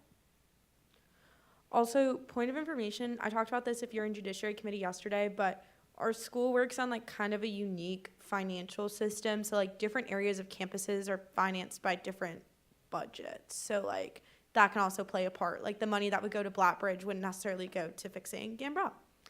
Senator Ashmore. It's not really a question, it's just there's construction like happening to Yes. the two bridges. Yes. I have just personally asked the construction workers, like, hey, is there gonna be any improvements? It, pretty much what I'm saying is your work on it. So I do like this bill, and I do think that it also needs to happen, because I also live in Bates West, and my campus is soaked. And I had a meeting on Monday, but I'm just letting you know, like, there are improvements, but they're Yeah. not fast. I know, yeah. One of the reasons also why I wanted this to get done now is that they have the whole summer while they're messing around with all the connections and stuff. Just bringing up to them that this is a problem. And as you say, they are working on things. But yeah, that's basically the point of this bill, is to seek avenues and also bring attention to the issue, which helps maintenance know, oh, this is an issue. But yeah. Thank you. Are there any other questions for the senator? Seeing none, this legislation is now referred to the Health and Safety Committee.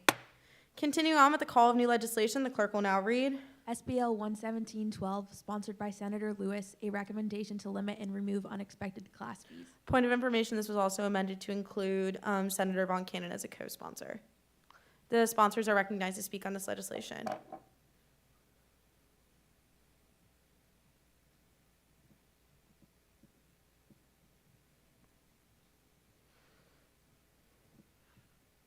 Yeah, so basically this recommendation is pretty straightforward. It talks about limiting and removing those unexpected class fees that pop up. So after you go to your first year of class, and your professor tells you need to buy all these books or software programs that was never told to you when you registered for your class. It was never on the website. Part of working for this, I've met with the Board of Trustee member. Me and him had a great conversation just yesterday about this. Beginning a negotiation with the Faculty Senate to try to get some things moving quickly to get this resolved. And I believe that, as Courtney said earlier, that she's going to start negotiations. So between the both of us, we're going to be working very hard to get these negotiations started and finalized really before the fall of 2025. I'll just also add, this is something that I also campaigned on when I was running for Senate. Just the notion that, you know, you apply for classes, you know, late in the summer or late in the fall, and you get the syllabus, and it has maybe 1 or 2 textbooks, but you don't know if it's required. And then when you get to class, you've maybe already bought the textbook, and they say it's not required. Then also the fact of other, you know, like Top Hat and other things that you need. Just giving students a good amount of time, maybe while they're with their guardians as well, to find other avenues or find cheap books, whereas, you know, when you get to school, all these unexpected things happen, and there's not really a lot of stability. So just giving students a good amount of time for the first day of class on what is exactly expected of them and what is exactly required, I think would definitely be helpful. Are there any questions for the sponsors? Do y'all yield your time to questions? Yeah, we yield to questions. Are there any questions? Microphone, if you're asking a question. There's been a motion to pass SBL 11712 by unanimous consent. What? Are there any questions? Seeing none, this legislation is now referred to the Academics Committee. Continuing on with the call of new legislation, the clerk will now read. SBL 11713, sponsored by Senators Dorsey, Kirby, and Von Cannon, a recommendation to permit campus recreation to regain use of their own separate social media account. The sponsors are recognized to speak on this legislation. Also, to clarify, we've seen unanimous consent where things have passed. That was a great example of when something didn't pass with unanimous consent. It only requires one person to object. Also, I mean, I'm not trying to speak on behalf of Chairman Matthews, but that was just to pass it by acclamation and say it shouldn't go to committee. So somebody could just be objecting because they don't want it to go to committee, not because they want it to go to committee, not just because they disagree with the premise of the bill. Y'all can continue. I'm sorry for interrupting. So hello again. So it has been brought to my attention that over this past summer, Campus Recreation lost access to their own separate like Instagram account or other social media accounts, but I'm pretty sure they only have Instagram, and they had to consolidate with U of SC Health and Wellbeing, which has been brought to my attention that has limited their ability to spread information and awareness about other campus rec activities. So as a lot of y'all probably know, campus recreation encompasses a bunch of different avenues. So fitness classes, intramural sports, sports clubs, athletic training, if you name it, they most likely have it there. And their concern is that they're not able to reach all the people who are looking for that information. One bit of evidence that I received back from them was that their old Instagram account, which is still available to be viewed, has gained 549 new followers just in the past couple months alone, which does express an interest that people are still actively searching for this information about specific things. They are just unable to find it. So with that, I will yield my time to questions. The sponsors yield their time to questions. Are there any questions for the sponsors?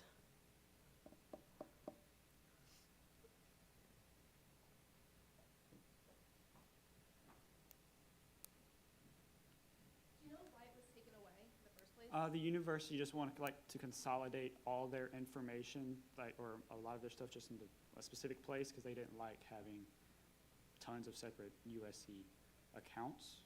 But I think that failed to take in consideration campus rec encompasses more than just one thing. Yeah.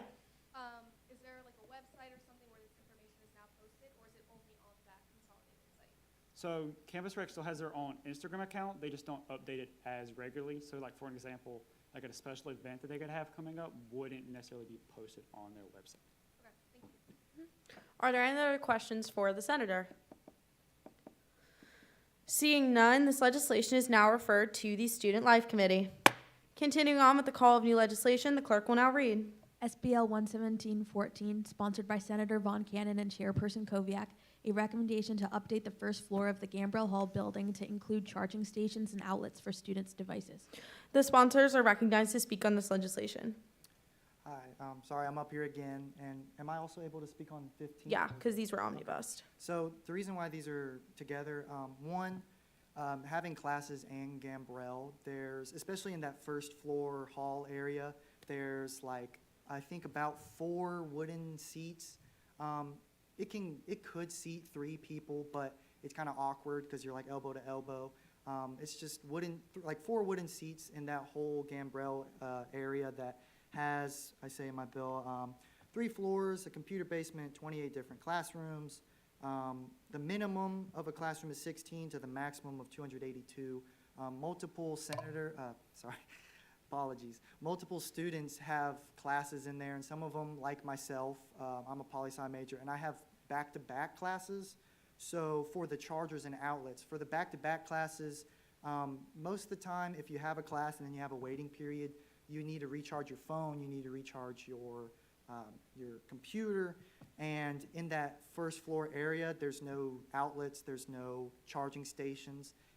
And then in the classrooms, there's usually only about like 2 outlets, and they're either at the back or in the front, and it's first come, first serve. If you don't get it, that's it. So I think adding some charging stations and outlets in that first floor hall area so that students who have classes there, because there's so many, and some of them, if you're a College of Arts and Science major, you may have multiple back-to-back classes and you don't have a chance to recharge your devices. I definitely think that would be helpful. I'll try to be quick. I know Senator Koviak had a short little excerpt because they weren't able to be here. Political science student, I have had the majority of my classes in Gambrell Hall. Due to this experience, I know firsthand that many of the rooms in the building do not have ample options for charging to meet student needs, prevent students from sitting where it would be most functional for them to be able to see and hear the professor, quickly reach an exit, or prevent them from utilizing their devices. This problem creates a great deal of accessibility, concerns, and barriers for students in the classroom, especially for students with SDRC needs. Updating the first floor to have more options to recharge devices would help to alleviate many of these concerns for students who work and learn in Gambrell Hall. Further to that, why it's omnibus, while one could pass and one could fail, if we do add charging stations and outlets in that first floor hall, coincidentally, there would probably be a need for tables and more comfortable seating, chairs, couches, because right now all we have is about 4 wooden benches that can only really seat 2 people if you're comfortable, 3 people if you want to be elbow to elbow. So if we were to add charging stations and outlets, there would also be a need for table, kind of like how we have in Russell, tables, chairs around that area so that it can service more people comfortably. I yield my time to questions. The senator yields his time to questions. Are there any questions for the senator? Senator Creedon. I really love the idea. My only concern is foot traffic in like the main lobby area. As far as like, I love the idea of adding chargers and places to sit. However, do you think that that could impede on the overall area of that lobby area of Gambrell? Maybe like a study specified area or room? Yeah, I mean, right now, the wooden benches are on the sides. They're not in the middle. I get that adding charging stations, we would try to, my hope is to put them, is to replace things in the tables in those corner areas so that they're not right in the middle of the area. But, you know, that's also a lot of empty space that I feel like isn't really used. I know there's foot traffic in between, but I think there would definitely be some logistics to it. But I think the way it is now, it's this big, wide open area with 4 wooden benches that nobody really uses. And I feel like just getting rid of those things, they're old, it needs updating. And I would say start with, and it can progress from there. I won't say drop something right in the middle of a charging station and then just fill out the whole hall. I'd say start small, start with where the benches are, replace those because they're not accessible, they're not helpful, and then work your way up from there is what I'm going to try to do. Thank you for your clarification. Yes. Are there any other questions for the senator?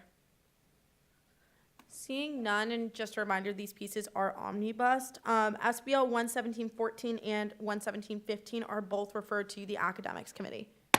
Continuing on with the call of new legislation, the clerk will now read.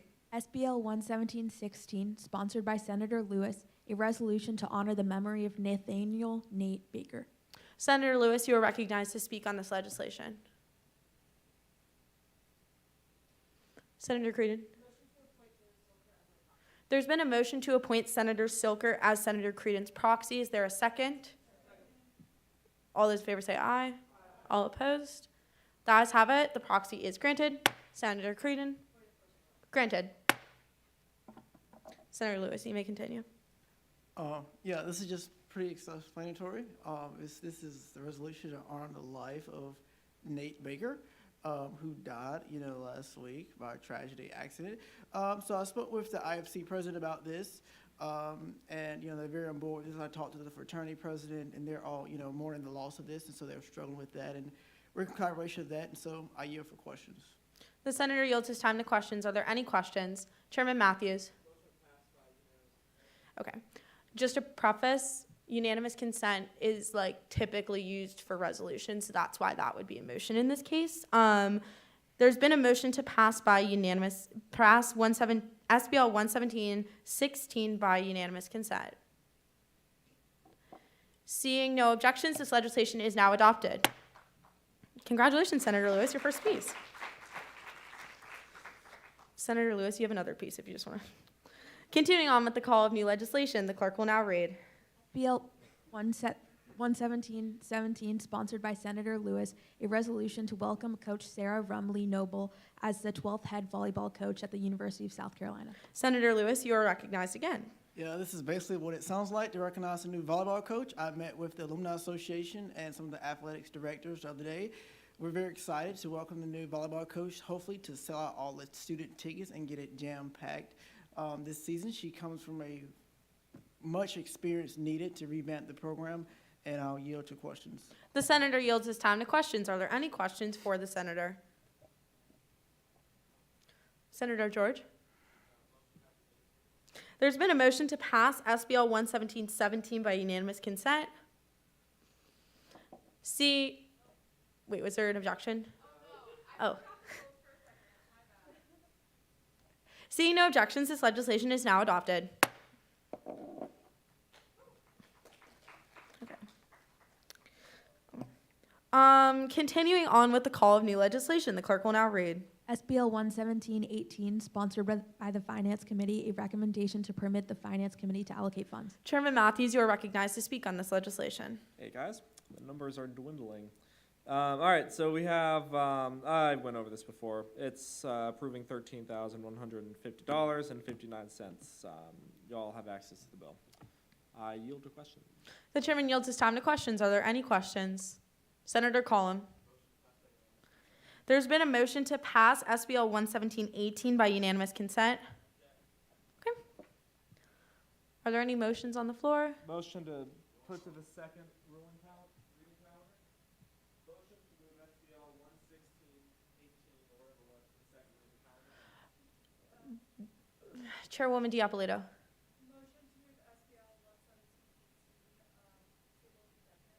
There's been a motion to table SBL 117-18 indefinitely. Is there a second? All those in favor say aye. All opposed? The ayes have it. The legislation is tabled indefinitely. Chairman Matthews.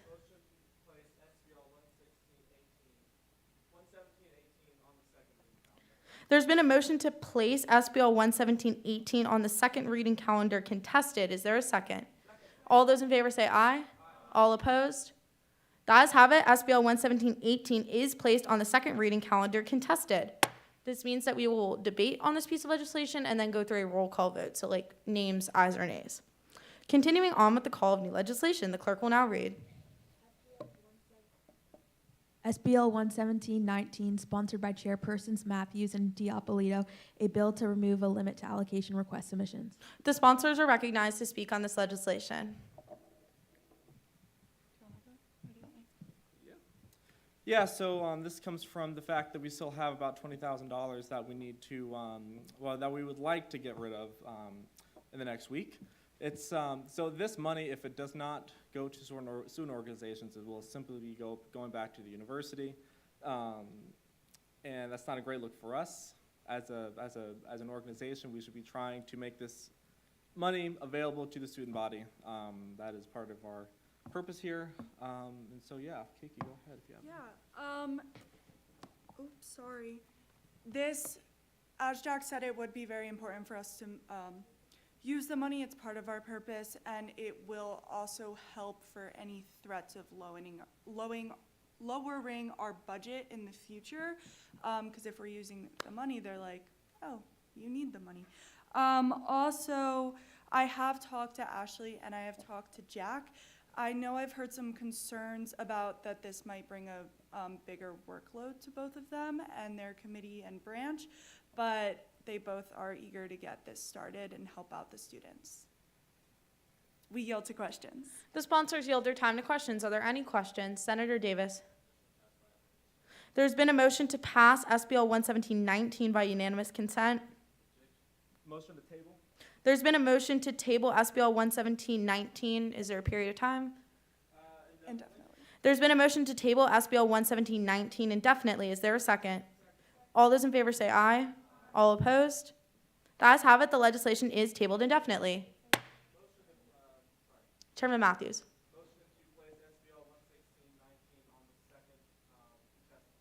There's been a motion to place SBL 117-19 on the second reading contested calendar. Is there a second? All those in favor say aye. All opposed? The ayes have it. The legislation is placed on the second reading contested calendar. All right. And just a reminder, just make sure you wait till I recognize you, just for like clarity's sake. Continuing on with the call of new legislation, the clerk will now read. Hearing none, that completes the call of new legislation. We are now on the call of the uncontested legislation. The clerk will now read. SBL 117-1, introduced by Senators Wisenant, Lapsley, Freer, a recommendation to enhance transparency of Strom Thurmond Wellness and Fitness Center occupancy data. The senators are recognized to speak on this legislation.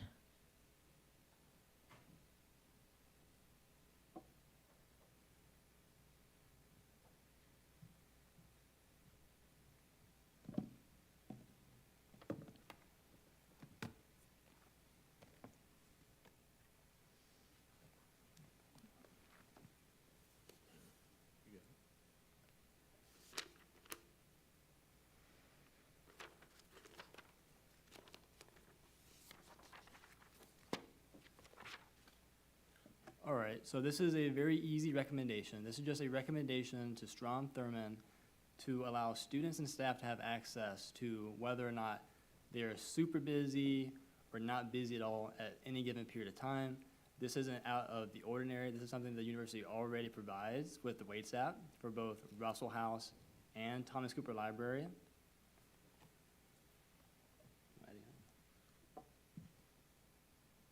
I have nothing else to say on it. And I have reached out to the associate director as Overstrom to set up a meeting to talk about just this.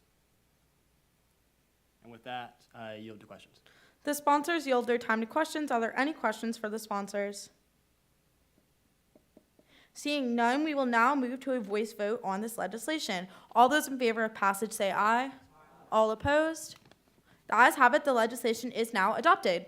Congratulations, first piece.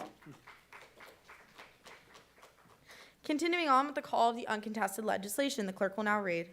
SBL 117-2, introduced by Senator Dorsnowski, a recommendation to implement better course planning software in Self-Service Carolina. The senator is recognized to speak on this legislation.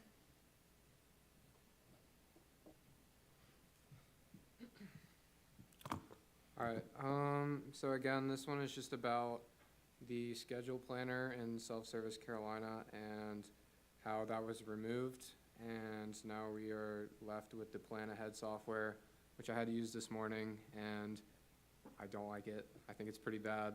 A lot of other students have similar complaints, and so this recommendation is basically to bring back Schedule Planner or find something similar, but it's basically just to let the university know that students do care about this and they miss the old Schedule Planner software, and they'd like to either bring it back or find something similar to it. And with that, I yield to questions. The senator yields his time to questions. Are there any questions for the senator? Seeing none, we will now move to a voice vote on this legislation. All those in favor of passage say aye. All opposed? The ayes have it. The legislation is now adopted. Continuing on with the call of the uncontested legislation, the clerk will now read. SBL 117-5, sponsored by Chairwoman Doppolito, a bill to require business professional dress for interviews conducted by the Powers and Responsibilities Committee. Chairwoman Doppolito, you are recognized to speak on this legislation. Hey guys, as I explained before, this is just kind of to uphold the integrity of student government. If you have any questions about what a professional and appropriate attire means, that is up to the discretion of the chairperson of the committee for that term. I yield to questions. The chairwoman yields her time to questions. Are there any questions for the chairwoman?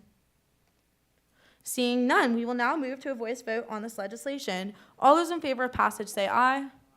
All opposed? The ayes have it. The legislation is now adopted. Continuing on with the call of the uncontested legislation, the clerk will now read. SBL 117-7, sponsored by Chairwoman Doppolito, a bill to edit the timeline of the Vice President's staff selection. Chairwoman Diapolito, you are recognized to speak on this legislation. Hey guys, I'm back.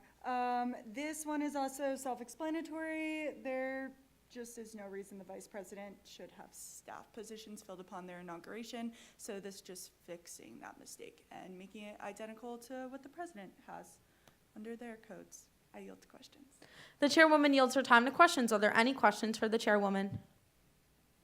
Seeing none, thank you. We will now move to a voice vote on this legislation. All those in favor of passage say aye. All opposed? The ayes have it. This legislation is now adopted. Continuing on with the call of the uncontested legislation, the clerk will now read. SBL 117-9, sponsored by Chairman Matthews, a bill to allocate funds for student government for the fiscal year 2025 to 2026. Chairman Matthews, you are recognized to speak on this legislation. Yeah, so this is just our internal budget. It was like something close to 62 grand. I believe, point of information, was it passed by all committees? If it's on the uncontested calendar, yes. Okay, alright, cool. So, yeah, so you have all had a chance to see this. If you have any questions, fire away. I yield to questions. The chairman yields his time to questions. Are there any questions for the chairman? Seeing none, we will now move to a voice vote on this legislation. All those in favor of passage say aye. All opposed? The ayes have it. This legislation is now adopted. Continuing on with the call of the uncontested legislation, the clerk will now read. Hearing none, that completes the call of the uncontested legislation. We are now on the call of the contested legislation. The clerk will now read. SBL 117-4, introduced by Speaker Pro Tempore Miles, Vice Chairman Fry, Senator Walker, a recommendation to add donation mailboxes as a permanent fixture on campus for organizational use. The sponsors are recognized to speak on the legislation. I did see, was there a question? Student Life met later than normal this week, and so they didn't get to review the legislation until after the calendar was published. Okay, thank you. Okay. Hi, guys. So essentially, this recommendation is about wanting to replace the current use of cardboard boxes as donation collection sites and replace it with a semi-permanent fixture that the orgs can utilize, much like the tables that they have through 25 Live. And this is to both increase the possible yield of donation collections and increase student engagement with campus orgs. And all sponsors have begun to start conversations about the feasibility of this recommendation with both the Office of the Provost and the LSC Director, Ambra Hyatt. So we're just waiting to set up an agreed-upon meeting time to sit down and discuss, and we yield to questions. The sponsors yield their time to questions. Are there any questions for the sponsors? Seeing none, thank you. We will now move into a period of debate on this legislation. Are there any other senators wishing to speak on this topic? Chairman Spurgeon, you are recognized.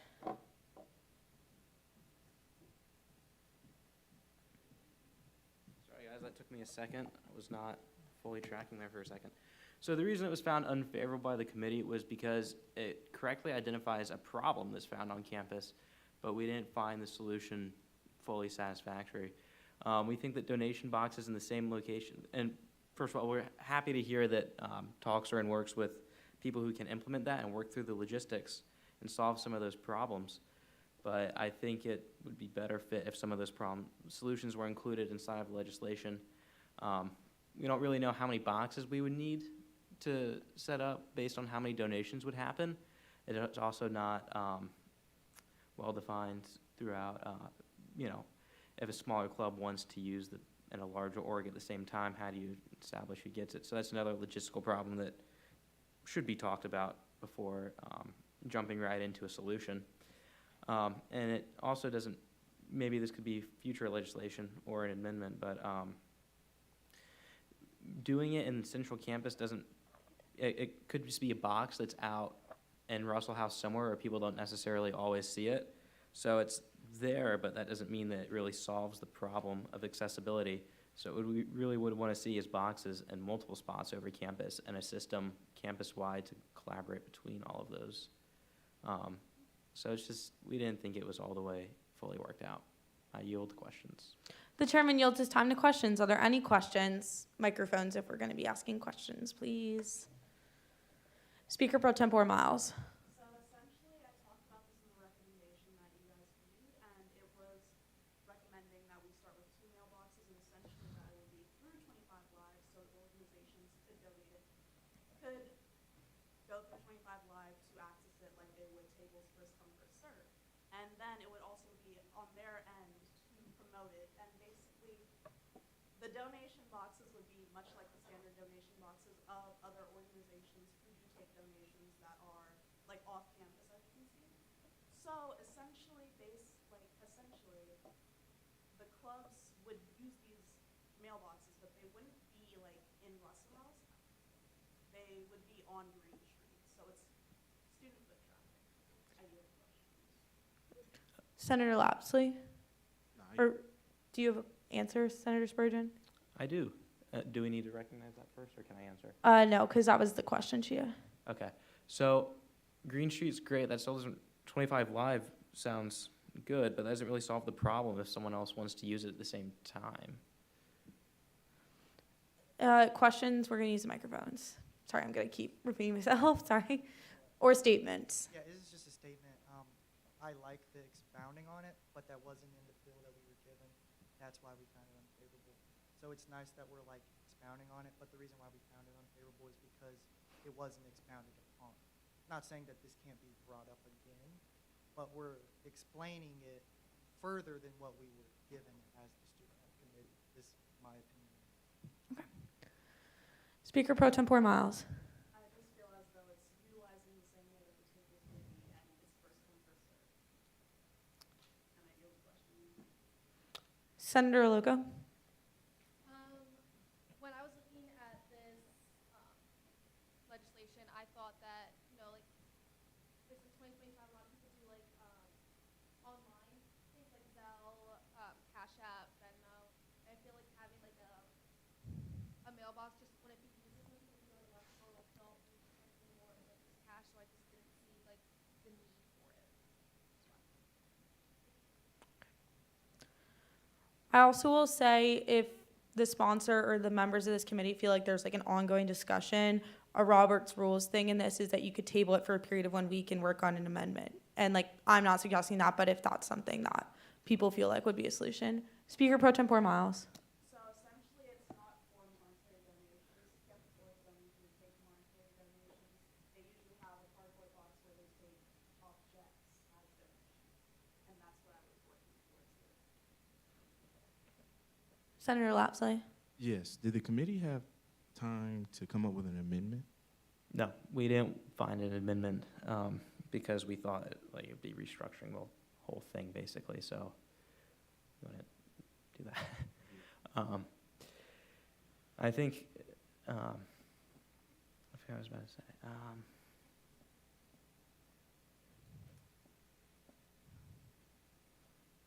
What was the last thing that Speaker Pro Tempore Miles said? Okay. Yeah. Going back to before the last round of microphones, the committee didn't feel that, like, I'm glad that there's a lot of thought that's going in behind this, but we didn't feel it would make sense to find favorable legislation without it being expanded upon, or passing something just on the basis of a good idea without having a lot of elaboration or thought. And so I'm glad it's happened, but we'd want to see that written out. Chairwoman Diapolito. Another thing that we discussed at the committee was we didn't like, is it that their clause or that clause that says the boxes are both going to be placed at Russell House. We understand why it was said that that's like somewhere most students are, but there is a lot of the times when some students can't make it to Russell. So we also thought it would make more sense if the boxes were spread out rather than 2 in the same exact place. Because if you're going to that place, you can walk upstairs or in front to grab the box. I yield to the well.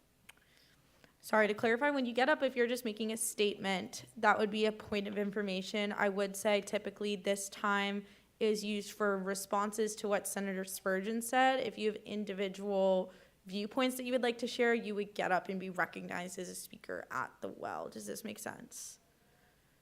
So are there any other questions or points of information relevant to what Senator Spurgeon has said today? Chairwoman Diapolito.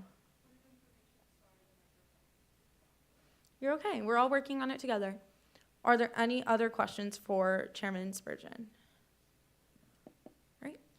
Thank you, Chairman Spurgeon. Are there any other senators wishing to speak on this matter before we move into a roll call vote? Okay. Seeing no more speakers on this period of debate, we will now move to a roll call vote on this legislation. All those in favor of passage of SBL 11704 say aye. All those in favor of not passing say nay. If you are proxying, say proxy and aye. Please make sure you really speak up because it's hard to tell the difference between aye or nay. The clerk will call the roll.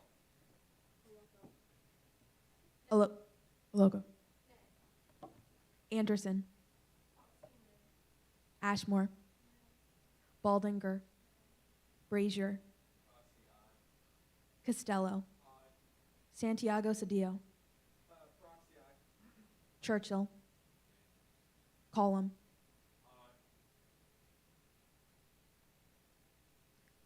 Koviak. Creedon. Cumby. Doppolito. Davis. Dorsey. Dworzhnowski. Erler. Freer. Fry. Govan. Gay. George. Gopel. Hopkins. Grant Hunter. Zanasia Hunter. Iftikhar. Jacobson. Cassetti. Keenan. Kern. Kirby. Lapsley. Lewis. Matthews. Miles. Sams. Sanders. Spurgeon. Silkert. Talaka. Von Cannon. Walker. Wisenant. Watley. Have all senators voting and present answered the call, including proxies? Right?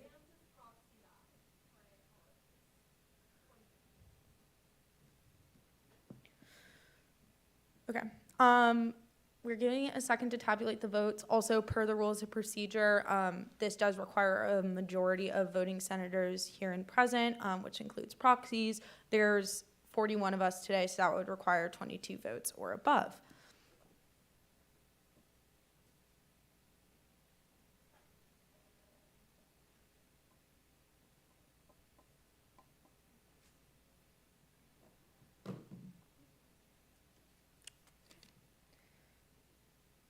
By a vote of 23 ayes to 20 noes, this legislation is now adopted. Yeah, congratulations, first piece. Okay, continuing on with the call of the contested legislation, the clerk will now read. SBL 117-6, sponsored by Senators Wisenant, Lapsley, Jacobson, Walker, Miles, Govan, Dworzhnowski, a bill to reform the legislation certification process. The sponsors are recognized to speak on this legislation. Also, the amendment that was introduced for this bill has now been reflected in the public information folder. Yeah. No. If they want to question it, we'll have at it. All right, so the bill's kind of straightforward. Control C, Control V. I yield to questions. The sponsors yield their time to questions. Are there any questions for the sponsors? If it's questions, we're using the microphones. You're okay. And if it's an individual viewpoint, you would just get up and speak during the period of debate. We're working through it. So Senator Von Cannon. Was the amendment accepted or denied?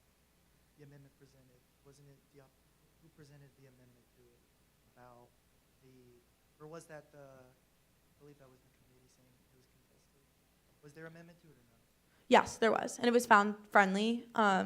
When it was found unfriendly, it was found unfriendly with amendment, which is outlined in our rules of procedure. So that means that the committee was like, we disagree with it, but this is a better suggestion. And did they accept the amendment? Yes. Okay, and then could you read Yeah, so it is reflected on there. Before it discussed giving the speaker and the chief justice like joint power to update and edit the codes in a separate new section in chapter 2. Their amendment, I believe, moved it to chapter 5 or 6, going off the top of my head here. And it gives the speaker 10 university days following the 5 university day protocol that's already outlined. Thank you. Yep. Do y'all have any content things to add, sponsors? Right, any other questions? Seeing none, we will now move to a period of debate on this legislation. Do any senators wish to speak on this matter? All right, seeing none, we will now move to a roll call vote, and y'all are welcome to yield the well as well. The clerk will call the roll. We yield to the will. Aloko. Anderson. Ashmore. Baldinger. Brazier. Costello. Santiago Cedillo. Churchill. Column. Koviak. Creedon. Cumby. Doppolito. Davis. Dorsey. Dorosnowski. Erler. Freer. Fry. Govan. Yay. George. Gopel. Hopkins. Grant Hunter. Zanasia Hunter. Iftikhar. Jacobson. Cassetti. Keenan. Kern. Kirby. Lapsley. Lewis. Matthews. Miles. Sams. Sanders. Spurgeon. Silkert. Talaka. Von Cannon. Walker. Wizenant. Watley. Have all senators voting in present answered the call?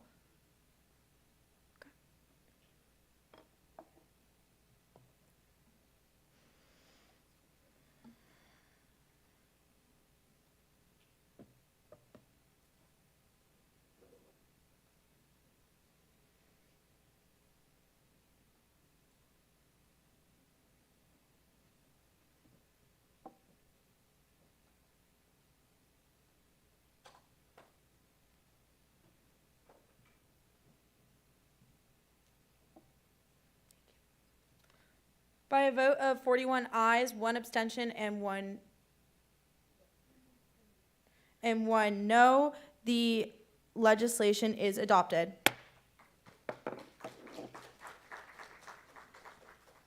I would like to clarify before I stated that there were 41 senators, there are 43. That is my mistake.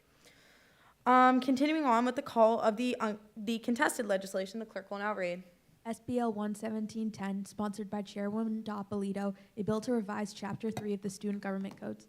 The chairwoman is recognized to speak on this legislation. As explained before, this was just voted unfavorable because of the one line that put a $10,000 limit on allocation requests. We have an amendment that is on there that just clarifies there's a 10,000 limit on allocation requests for non-university vendors, because it's illegal and it doesn't really work out when we try to request over $10,000 for non-university vendors. I yield to questions. The chairwoman yields her time to questions. Are there any questions for the chairwoman? Seeing none, we will now move to a period of debate on this legislation. Are there any senators looking to speak on this matter? Senator Collum.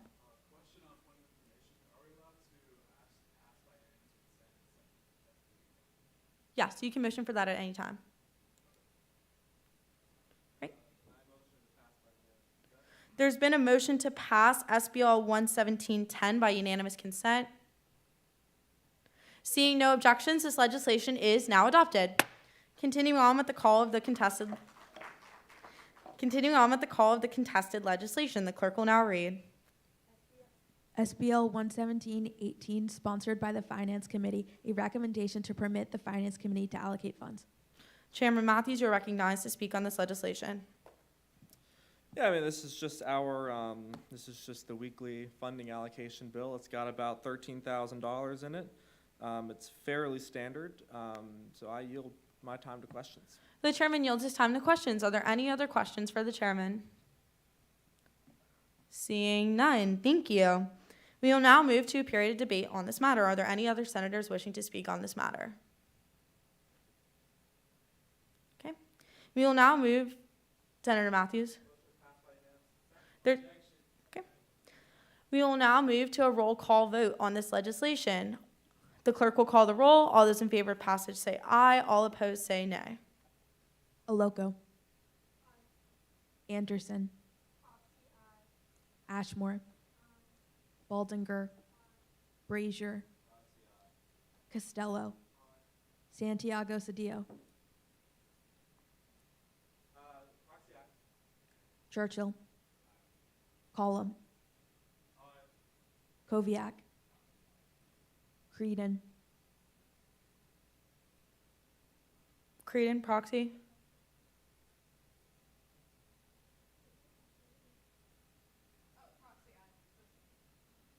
Cumby. Doppolito. Davis. Dorsey. Dorsnowski. Erler. Freer. Fry. Govan. Gay. George. Gopel. Hopkins. Grant Hunter. Zanasia Hunter. Iftikhar. Jacobson.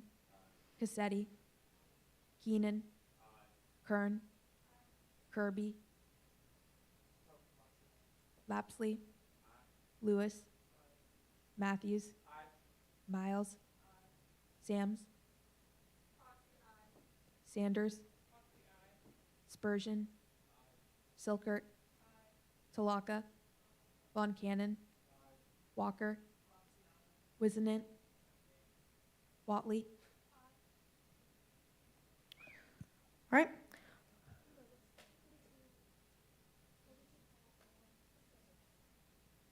By a vote of 42 ayes to 1 abstention, this legislation is now adopted. Continuing on with the call of the contested legislation. Sorry to move through, but we do need to be done by 8. Continuing on with the call of the contested legislation, the clerk will now read. SBL 11719, sponsored by Chairpersons Matthews and Doppolito, a bill to remove a limit to allocation request submissions. The chairpersons are recognized to speak on this legislation. I do really fast want to interject and just provide a point of information that the same way you can pass anything by unanimous consent, you can also motion to change something from a roll call vote to a voice vote if it passes through Senate. Y'all do have to vote to approve that. Chairpersons are recognized to speak. Yes, I mean, I am very willing to talk with you guys about this bill, because it is kind of a last-minute change here. It is changing the timeline a little bit, and it is essentially going to extend the deadline for student organizations, in this case, by a week. In normal circumstances, I believe it would be 2 weeks. But really, with the reason why this was, I think it was Kiki's original idea, why this, or maybe it was Ashley's, I don't know. But the reason why we're doing this is simply because we have money, and it's not really our job to gatekeep it, and if we don't spend it, it's just going to go back to the organization. So we feel we may as well open this back up. But if anybody has objections to that, please, I mean, it is a worthwhile thing to debate. Also, what was I just? Also, yeah, it's very important. As Senate, we represent the students, so it doesn't make sense for us, at least in my opinion, if we have the money, why we are gatekeeping it. Also, as I said before, the Treasurer's Branch and Finance Committee knows that they might have an extra workload than usual extending this, but they're ready to handle that. We yield.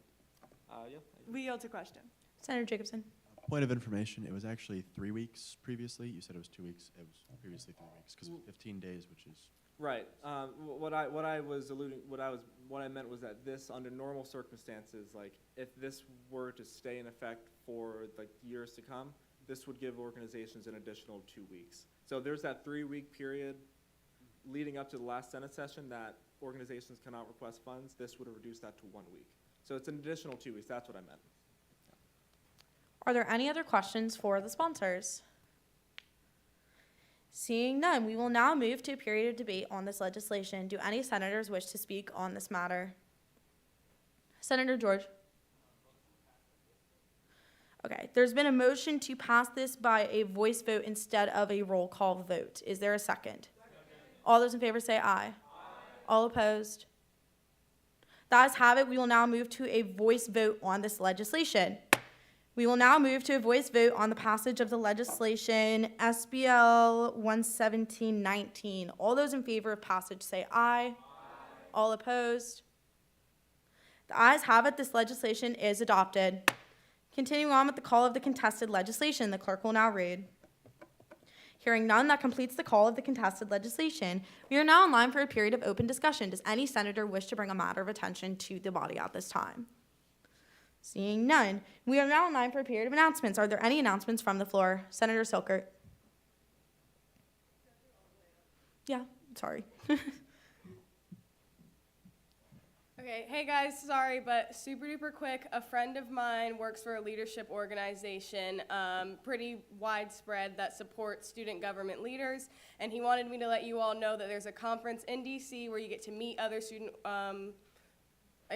government leaders.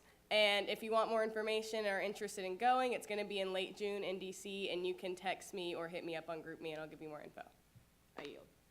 Senator, yields your time to questions. Are there any questions? Seeing none, thank you. Are there any other announcements from the floor?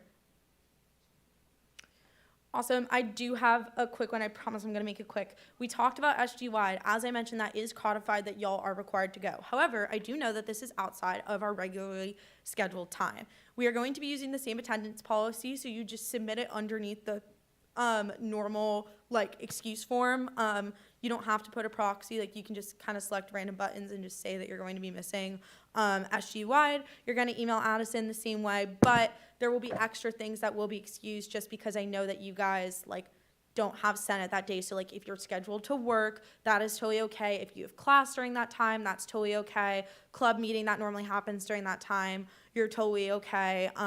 If you're a committee that meets on that day, and you're the chairperson of that committee, come to me and let's have a conversation about possibly rescheduling or y'all being excused because of that. But very lenient with attendance on SG-wide. Just the important thing is, as I talked about in my original report, communication. If you don't tell me that you're not going to be at SG-wide, you will be marked unexcused, even if you have a perfectly valid excuse, because I won't know.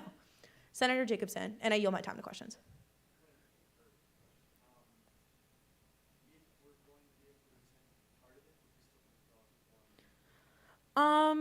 Just email Addison. We're gonna do attendance at the very beginning, so we'll go from there, but I will notice if y'all leave, because I'm kind of watching. So definitely make sure you're giving us a heads up so we're not confused. Chairwoman Diapolito.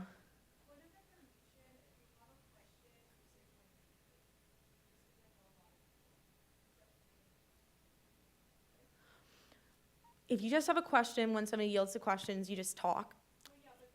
If you have a question regarding parliamentary procedure, how to do something, so Senator Collins' question, that's a point of inquiry that has to do with parliamentary procedure, rules of procedure, codes, constitution.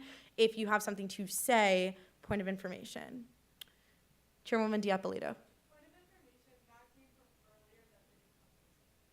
Okay, sorry. Senator Talaka. No, it's what President Tax was talking about during her report. Actually, the chiefs of staff plan it, so I haven't really had a hand in it. It's Addison. Basically, the purpose of it is Senate is, y'all are lucky because you get to be super well educated about what's going on in the different branches of student government, but not everybody gets these weekly updates that y'all do, and they also don't get updates about what you do. This first one is going to be very casual, and it's just going to be basically anybody that's a part of student government from any committee, Senate, all the way up to the executive members. We're all going to get together, get some food, and kind of just commingle so you get to meet other people in this organization outside of the specific Senate branch. And I do believe we'll have a speaker there. I just don't remember who it is, unfortunately. Are there any other questions? Seeing no more questions, is there a motion to adjourn? Is there a second? Without objection, the Senate will now stand adjourned until Wednesday, April 16th, 2025. Please don't forget to give your placard.